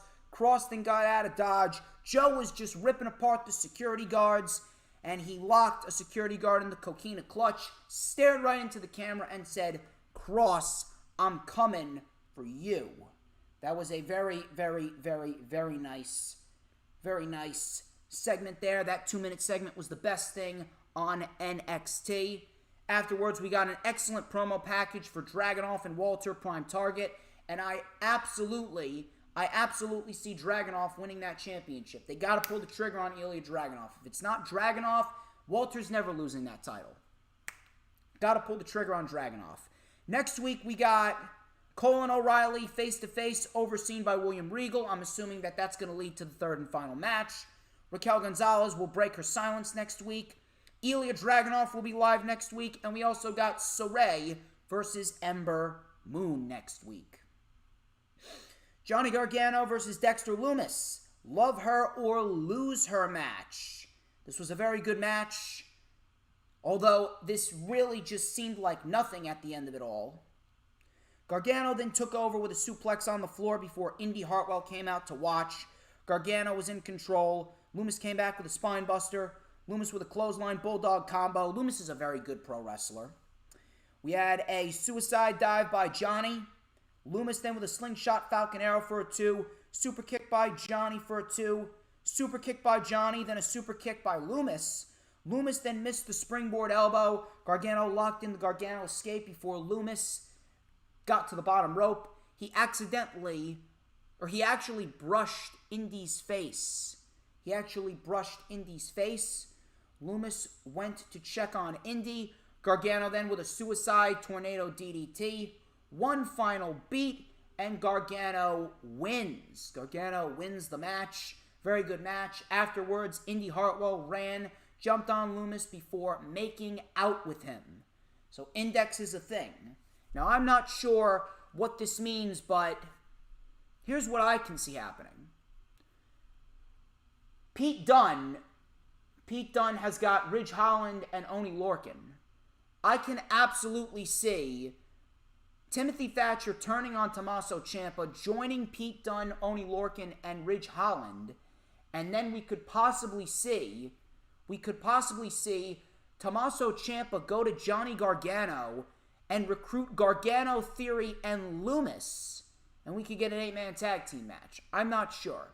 That's just my creative juices flowing. If you guys can see that happening, please let me know. But that's just an option that I can see possibly happening in the near future. I do not see Tommaso Ciampa and Timothy Thatcher staying together. I feel as though this was a gateway to get Tommaso Ciampa to recruit Johnny, and Johnny's going to have no choice but to recruit Dexter Loomis, and then Austin Theory is going to follow along. That's what I can see happening.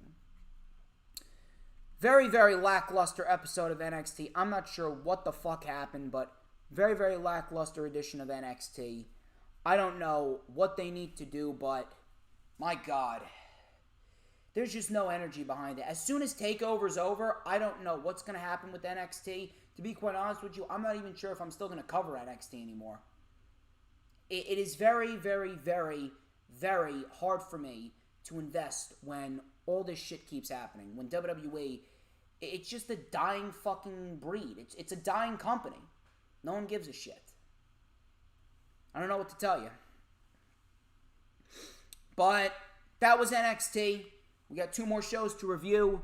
Thank you, everyone, for sticking by me. Thank you, Danielle Wolf. Danielle Wolf, please hit that like button. Hans Sam, the man, please hit that like button. Everyone who has joined in, please hit that like button. And please make sure you share out the stream. We got 2 more shows to go over, and then we are going to get on out of here, and we are going to relax and enjoy our Friday. We got Smackdown tonight, although I don't expect much from Smackdown because WWE sucks, and that is pretty much going to be that.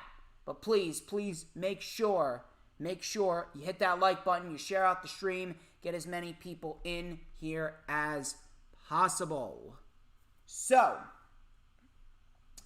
let us talk about AEW Homecoming. AEW Homecoming. Now, this was the best show of the week, obviously. AEW Homecoming, best show of the week. But I don't know. I feel as though this was probably coming.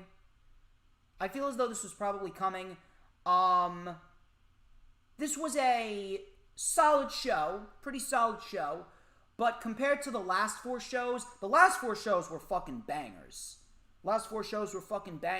Compared to the last 4 shows, I had a feeling that this show was kind of going to be on the lackluster side a little bit, which is not bad. This was kind of used as a gateway show into the next couple of shows, because the next couple shows, they're going to have a lot of build towards All Out. All Out doesn't even have a match announced, and we got a lot of material to look forward to for All Out. So we're going to have to, and next week's a big week too. Next week we got the debut of Rampage, and then the week after that we got CM fucking Punk. It's going to be good, man. It's going to be fucking good. Chris Jericho versus Juventud Guerrera. This was Labor of Jericho number 3. This was a rather sloppy match. MJF was on commentary, of course. I'm not sure what was going on. Juventud probably and Jericho were not really on the same page. Not really sure what happened there, but this was a rather sloppy match. This was probably the worst match of the night. Very, very sloppy here and there. Juventud with a big dive to the floor. Big missile drop kick for a 2. We had a crossbody by Jericho for a 2. Jericho then caught a super kick for a 2. Jericho came back with a diving axe handle for a 2. Jericho caught Juventud in the walls of Jericho. They actually fell off the top rope. Very sloppy looking spot. Jericho got spiked with a DDT. Juventud hit the Juvi driver, but Jericho kicked out. Jericho hit the Judas effect. He did not go for the cover. Instead, he went up to the top, and he hit a beautiful-looking top rope Judas effect for the 1, 2, 3. Jericho wins. Very, very nice-looking top rope Judas effect. Wardlow then came out, and he dropped both Juventud and Chris Jericho. MJF then took the mic, and he goes, "Allow me to explain something to you. If you thought I'd allowed you two to be happy and enjoy your moment, you're as dumb as all these idiots." Labor number 4 is Wardlow, and he'll be accompanied to the ring by someone who's going to make sure that this match gets called right down the middle. Someone who's better than you, and you know it. Maxwell Jacob Friedman. So we get MJF being accompanied by Wardlow. MJF and Wardlow next week. And Wardlow is the final labor of Jericho. It's going to be damn good, man. It's going to be damn good. And I don't know what's going to happen at Labor 5, but it should be very, very interesting. Lucha Bros and Andrade had a segment. Andrade apparently canceled Pac's flight to the U.S. Andrade told the Lucha Bros that they should be thanking him. Phoenix told Andrade, "We don't work for anyone." So I'm pretty sure we're going to end up getting Pac and Andrade at All Out, and we are going to see the Lucha Bros join with Andrade. Pac is going to be solo, and I can see Pac as a future TNT champion. It's going to be damn good, man. It's going to be damn good. Adam Hangman Page, he departed ways with the Dark Order.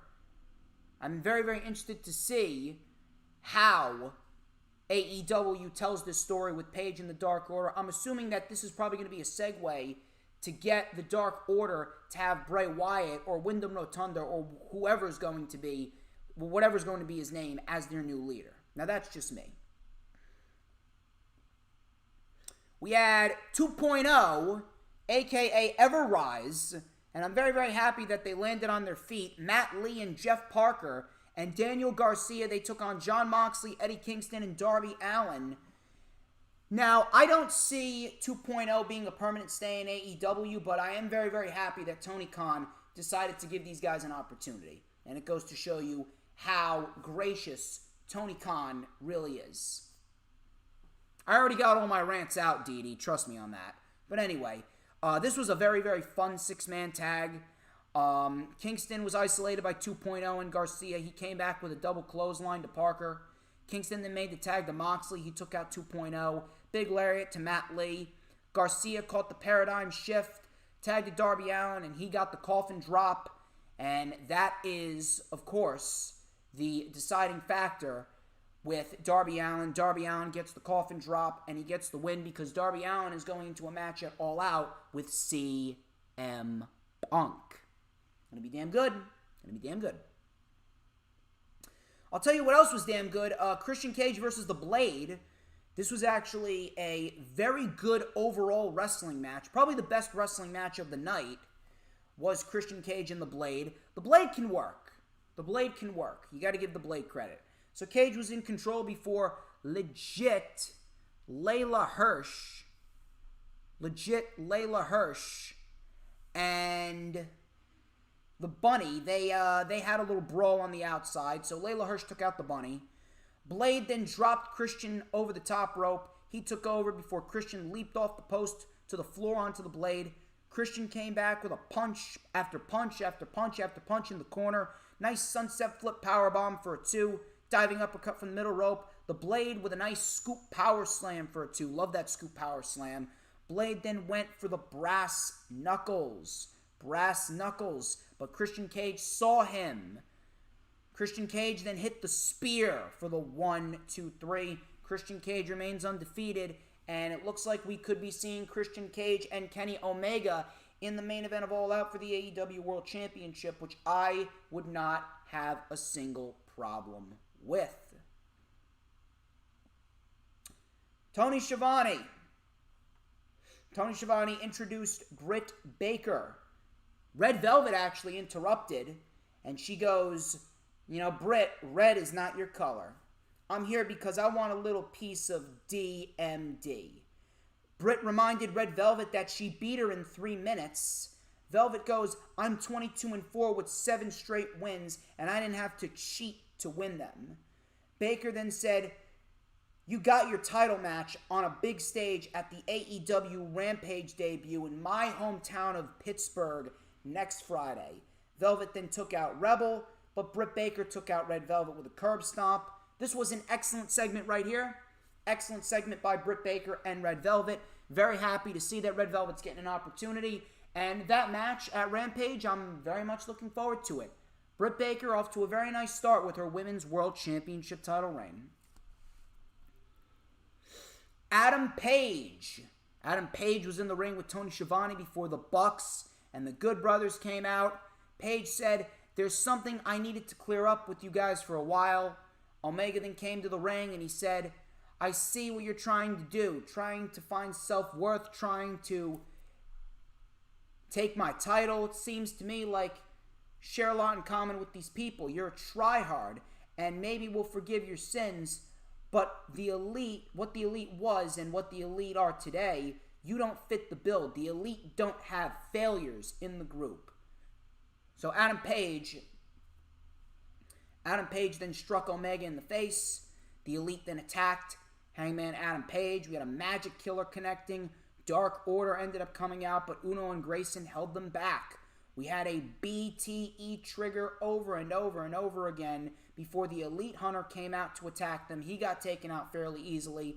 And then Omega bashed Hangman with the title, and the Elite stood tall. So Adam Hangman Page, he's still floating around the main event scene. But you know what? As Joseph Conlon tweeted out, I would not be surprised if Adam Hangman Page is written off of television. I can absolutely see Page getting that title opportunity at Full Gear. It's going to be very, very interesting to see how things play out, and I'm very, very happy to see that Adam Hangman Page is still floating around the main event scene.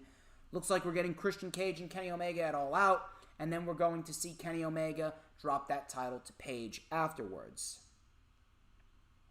Lee Johnson versus Miro. This was for the TNT Championship. God's favorite champion, Miro. You gotta love Miro, people. This was a very, very, very good match for what it was. Lee Johnson looked very, very good. Miro was using his strength early on before Lee Johnson came back with a pop-up DDT. Big drop kick. Lee Johnson with 2 suicide dives and a big tope con hero. We had a diving crossbody for a 1 count. Lee Johnson with a super kick, a second super kick, a third, a fourth, a fifth. Johnson then with a beautiful frog splash for a 2. Lee Johnson's got a very bright future, I'm telling you. Miro then came back with a jumping super kick, locked in the game over, bent Lee Johnson back. Lee Johnson passed out. Miro retains the TNT Championship, and rightfully so. Lee Johnson looked very good. He's got a very bright future, but Miro, man, Miro's on the run of his life. Miro's on the absolute run of his life. No way, shape, or form are you going to take that title off of Miro now. The Bunny versus legit Layla Hirsch. This was an NWA Women's World Title Eliminator match because Serena Deeb, she got injured. She cannot face Camille at NWA Empower. So the Bunny was in control early on. We had a superplex by Layla Hirsch. German suplex by Layla Hirsch in double knees. That got a 2. Layla Hirsch actually missed the moonsault. And then she got hit with a Death Valley driver by the Bunny for a 2. Hirsch then wrenched the arm back, and she locked in the arm bar with the Bunny tapping out to the arm bar. And Layla Hirsch won, rightfully so. Very, very happy to see Layla Hirsch in a prime spotlight. Camille actually got in the ring and stared down Layla Hirsch. And, man, Camille is tall. Camille's tall. We got Chris Jericho versus Wardlow next week. Nyla Rose versus Chris Statlander. The Good Brothers versus the Dark Order next week. Baker and Red Velvet at the AEW Rampage debut. We also got Daniel Garcia versus Darby Allin. And then we also got Wheeler Yuta, Chuck Taylor, and Orange Cassidy. I believe they're taking on Matt Hardy and Private Party. So we got a loaded show next week, and we got a nice women's title match for the AEW Rampage debut. Main event, Malachi Black versus Cody Rhodes. First of all, Malachi Black looked fantastic. I love the presentation of Malachi Black. He looked amazing. Cannot wait to see what else AEW has in store for him. He looked like a fucking superstar. Cody actually tweaked his knee early on. Black actually targeted the knee. We had a single leg crab. Cody, he got kicked off the top rope, and he went soaring through the timekeeper's table. Looked fucking crazy. Cody made it back into the ring. Malachi Black hit the Black Mass, and he put one foot over his chest. And Malachi Black wins. Absolutely fucking great. That's how you make a superstar. In 5 minutes, Tony Khan did more for Malachi Black than Vince McMahon did for him in 2.5 years on the main roster. This was fucking amazing. Absolutely fucking amazing. I loved every minute of it. Malachi Black, instant fucking superstar. Instant superstar. Now afterwards, Cody then took the mic. Shivani was in the ring. He said, goals change, time flies, and I've had so much fun. He was limping on his foot. I met Matt, Nick, I met Kenny. They laughed at us when they said we were going to be a revolution. And let me tell you, hell, this ain't an alternative. We're competition. Now new people can eat. I've been lucky. This is the AEW amphitheater, he said. There is no better place, and I love you so incredibly much. You have made my life incredibly special. Cody, he was getting ready to take his boots off. And retired, but Malachi Black came up from behind Cody, hit him in the back with a crutch, took Cody's boot, and he stood tall. Now, what does this mean? I do not know what this means. I am not sure what exactly we are going to be subjected to. I do believe that we could possibly get a rematch. That's a possibility. A rematch is a possibility. But I don't know. I don't know why we would get a rematch. I actually don't think it's going to be a rematch. I actually believe that we are going to see Cody take some time off now. Cody's going to take some time off, and he's going to go film the next season of Go Big Show. He's going to focus on EVP work, but Cody will be back. I actually see the natural progression of things. It's going to be a match between Cody and Dustin. Dustin's going to say, you disrespected my brother when he was going to retire. You disrespected my brother. It's one thing to beat my brother, but you disrespected him and you spit in his face. Now I want a piece of your ass at All Out. So we could possibly see a match between Malachi Black and Dustin Rhodes as an undercard match on All Out, which I definitely would not mind. I think that would be a very nice call to do. And then maybe Malachi Black could move on to maybe Darby Allin, maybe Jon Moxley. Now Cody, I don't see him going right after Malachi Black just yet. We could see a rematch, but I don't see that happening. I actually see Cody coming back after Daniel Bryan has already made his debut, a.k.a. Bryan Danielson, and we're going to see Cody and Bryan at Full Gear. And because Cody, obviously, he wants to wrestle Bryan, he wants to wrestle Punk. That's where it's going to ultimately lead to. You know it is. But solid show, but this was more of a come-down show. compared to the last 4 weeks. The last 4 weeks were bangers. This week was kind of a come-down show. Let's check the chat. Check the chat. Thank you, Leo. Leo, it's your boy Leo. Thank you for hitting that like button when you come on in. We have been rocking and rolling for the entire stream. 23 likes. I love it. 23 likes. If we can get 2 more and get to 25, that would be awesome. But I'd love to get to 30. Today's stream has been very, very good. I dissected a lot of interesting material. But we are going to talk about NXT UK next. We're going to talk about NXT UK next, and it's going to be a damn good time because NXT UK, we actually had an Iron Man match. So, NXT UK was actually a very good episode. Very good episode this week. We had a lot of good material on NXT UK. We had Xia Brookside taking on Blair Davenport. And I'm loving me some Blair Davenport. Blair Davenport, a.k.a. B. Priestley. She's really sending shockwaves throughout the NXT UK Women's Division. And I can absolutely see Blair Davenport as the woman to take the title off of Meiko Satomura.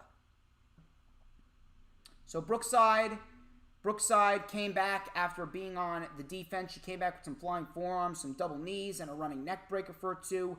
Davenport with a missile drop kick, a V-trigger, and a ripcord knee. And Blair Davenport ended up getting the win. I'm loving me some Blair Davenport. Afterwards, she then dropped Brookside with the Falcon Arrow. And I cannot wait to see what else is in store for Miss Blair Davenport. Next week, we actually got a Heritage Cup #1 Contenders Tournament. We got Mark Andrews, Noam Dar, Kenny Williams, Oliver Carter, Nathan Fraser, Tio Man, Sam Gradwell, and Wolfgang. You know, we got a UK Heritage Cup tournament to determine the #1 contender for Tyler Bates' Heritage Cup, but we can't get King of the Ring? Why is it that NXT UK does it right, but the main roster does not? I really don't understand. I don't comprehend, people. Davey Jones and Josh Morale, they took on Jack Stars and Dave Mastiff. So, Stars took a lot of the damage early on before Mastiff got the hot tag. Mastiff with a German suplex. Stars then with a Tree of Woe headbutt.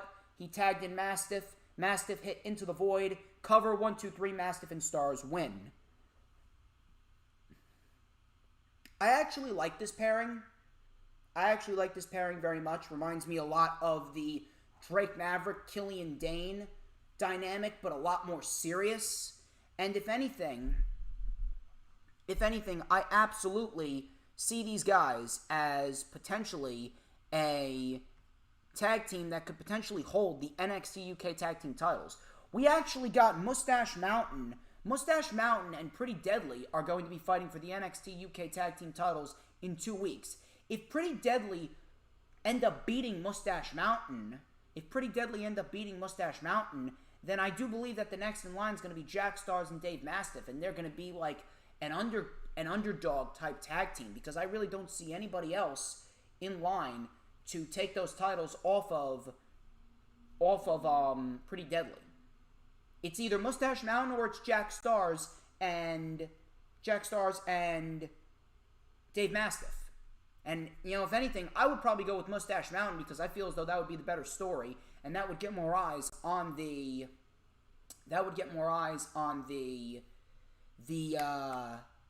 NXT UK brand.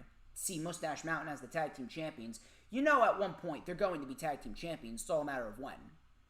But I absolutely see Mustache Mountain as the next tag team champions. If not, I guess Stars and Mastiff. Next week, we also got Noam Dar and Mark Andrews, Heritage Cup #1 Contenders Tournament, first round. We got Nina Samuels versus Amel. And we also got Flash Morgan Webster versus Wolfgang. Should be great. Main event was an Iron Man match. A-Kid and Jordan Devlin. This was a 30-minute Iron Man match. I will say this. This was really not a high-spot Iron Man match. It was not. This was a very, very well-told story. I thought the story that these two told was excellent. If they had a large crowd, it would have been better. And it really goes to show you that Jordan Devlin and A-Kid are two of the best pro wrestlers, not just in the UK, but in the company as well. And I was very, very impressed with this 30-minute Iron Man match. So it was a very technical start. Very technical start. Devlin kept the pace slow. A-Kid with a drop kick for a 2. Devlin with a cloverleaf targeting the injured leg of A-Kid. Devlin actually got the tap out. He got the first fall. A-Kid locked in a rear naked choke, but Jordan Devlin got to the ropes. Devlin then slammed the injured knee into the post. We had a figure 4 around the ring post. Devlin didn't care. Devlin then locked in the Boston Crab. A-Kid got to the ropes. A-Kid then with a German suplex. Devlin then answered back with one of his own. A-Kid with 2 German suplex. Devlin then suplexed A-Kid over the top. They crashed and burned to the floor. A-Kid then caught Devlin in another rear naked choke. Devlin was out. A-Kid with a PK, but Devlin kicked out. A-Kid with the cross arm bar, and Jordan Devlin taps out. So we got 1-1. The falls are tied. A-Kid then tried to take over again. He dropped Devlin on the floor over and over. A-Kid then with some chops. Devlin was getting frustrated. He went for a chair. A-Kid with a beautiful super kick right under the chin. A-Kid with a crossbody for a 2. Devlin's arm was then bothering him. A-Kid with another PK, but Devlin still kicked out. They started trading forearms back and forth before Devlin hit a headbutt. Fell into the cover, but Devlin still kicked out. Then we had Devlin with a Devlin side suplex off the apron to the floor. Both men just made it back into the ring. Devlin tried for another Devlin side. A-Kid reversed it into a beautiful Canadian Destroyer. Canadian Destroyer, big thrust kick, but Devlin still kicked out. A-Kid then with the armbar and the double Fujiwara armbar, the Umaplata, as Nigel McGuinness calls it. Devlin then submitted. A-Kid scored the second fall. Devlin tried to keep the offense on. Back and forth strikes, cover for cover. The clock ran out, and A-Kid won. This was an excellently told story between both men, A-Kid and Jordan Devlin. I'm very, very happy that A-Kid is getting the showcase that he's getting on NXT UK. Now, a lot of people kind of expected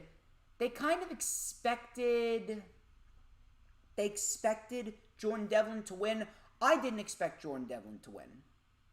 I didn't expect Jordan Devlin to win specifically because of the fact that I know what is to come at TakeOver 36. Excuse me, I'm a little tired. I knew what was to come at TakeOver 36 because TakeOver 36, Ilya Dragunov is going to beat Walter. If he doesn't, then there's no one that's going to beat Walter. But I know in my heart, I'm thoroughly confident that Ilya Dragunov is going to beat Walter.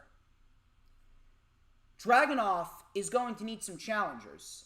Jordan Devlin, realistically, is the right man to take the title off of Dragunov, but you're not going to have Dragunov just go right up against Jordan Devlin right out of the gate. You'd be booking yourselves into a corner. So Jordan Devlin, he's going to take a back seat for now. A-Kid gets the win over Jordan Devlin. This is kind of an unofficial number 1 contenders match. A-Kid now is going to be next in line to face Ilya Dragunov. And Ilya Dragunov's first opponent after he's done with Walter, it's going to be A-Kid. And that's a perfect first opponent for Ilya Dragunov after Dragunov gets done with Walter. A-Kid's a very good wrestler. A-Kid can go. And A-Kid, it's going to be very, very interesting to see how A-Kid and Ilya Dragunov match up. Jordan Devlin is going to be the guy to eventually take that title off of Dragunov. But not yet. Not yet. Not going to be for a while. Not going to be for a while. For now, Ilya Dragunov is going to win that championship, and A-Kid is going to be next in line. A-Kid is going to face Dragunov. I don't see him winning, but it's going to be a great match. For those of you wondering why I don't review Impact and Ring of Honor, Impact Wrestling and Ring of Honor, they just don't interest me. they're just not appealing at all. I don't really know what it is, but I just can't get into them. On top of that, it's kind of too much wrestling. I have a life outside of this. I have a life outside of pro wrestling, so I can't really invest 100% of my time in pro wrestling. I gotta be an adult sometimes. I gotta pay bills. I gotta go out and start working. You know what I mean. It is what it is. But, ladies and gentlemen, that wraps up this edition of the Lightning Flash Update. I would like to thank each and every single one of you who tuned into this video. Thank you, Rob Wells Jr. Thank you, Dee Dee. Thank you, Leo. Thank you, Hans Sam, the man. Thank you, David Maniscalco and Peanuts. Thank you, Adam Carl. Top Rope Squishy, I know she was watching earlier. Shout out to her. Thoughts and prayers go out to Hoolagrim's mother. Hopefully she will beat cancer. We're all rooting for her. And of course, thoughts and prayers to Earl Cole, who recently got surgery today. I do believe he is done. He's out of surgery. I do believe he's okay. And I will be sure to check up on him in a few days. Thank you, Adam Carl. Thank you, Top Rope Squishy. Thank you, Dave Maniscalco, Peanuts, Dee Dee, Rob Wells Jr., and Leo. Thank you, everyone who stopped by. Please do not forget to like, comment, and subscribe. Please don't forget to check out all the links in the description. I will let you know when the Hibiki High Spots with Mr. Hibiki TMD is up, where we reviewed SummerSlam 1998. Of course, I will have the rundown for SummerSlam 2021 with Hibiki up on August 19th. I'll have the rundown for NXT TakeOver 36 up on August 21st before SummerSlam. Plenty of material coming to you guys. It's going to be a damn good fucking month for the DJ Storms brand. And, of course, we got none other than the rundown for AEW All Out 2021 with Top Rope Squishy coming to you at the beginning of September. And, of course, I will be live in New Jersey, in Newark, at the Prudential Center for AEW Dynamite on September 15th. So if you guys are going to AEW Dynamite, please make sure you hit me up on Twitter. Tell me where you're going to be, and I'll give you a wristband. We could take a selfie. I'll call you an idiot. I'll cut a promo on you in typical DJ Storms fashion. We're going to hang out, have a great time at AEW Dynamite on September 15th, 2021. Hope to see some of you guys there. But ladies and gentlemen, I'm DJ Storms. This has been the Lightning Flash Update. Thank you all for stopping by, and I will catch you next week for the Lightning Flash Update on none other than August 13th before SmackDown and the debut of Rampage. Peace.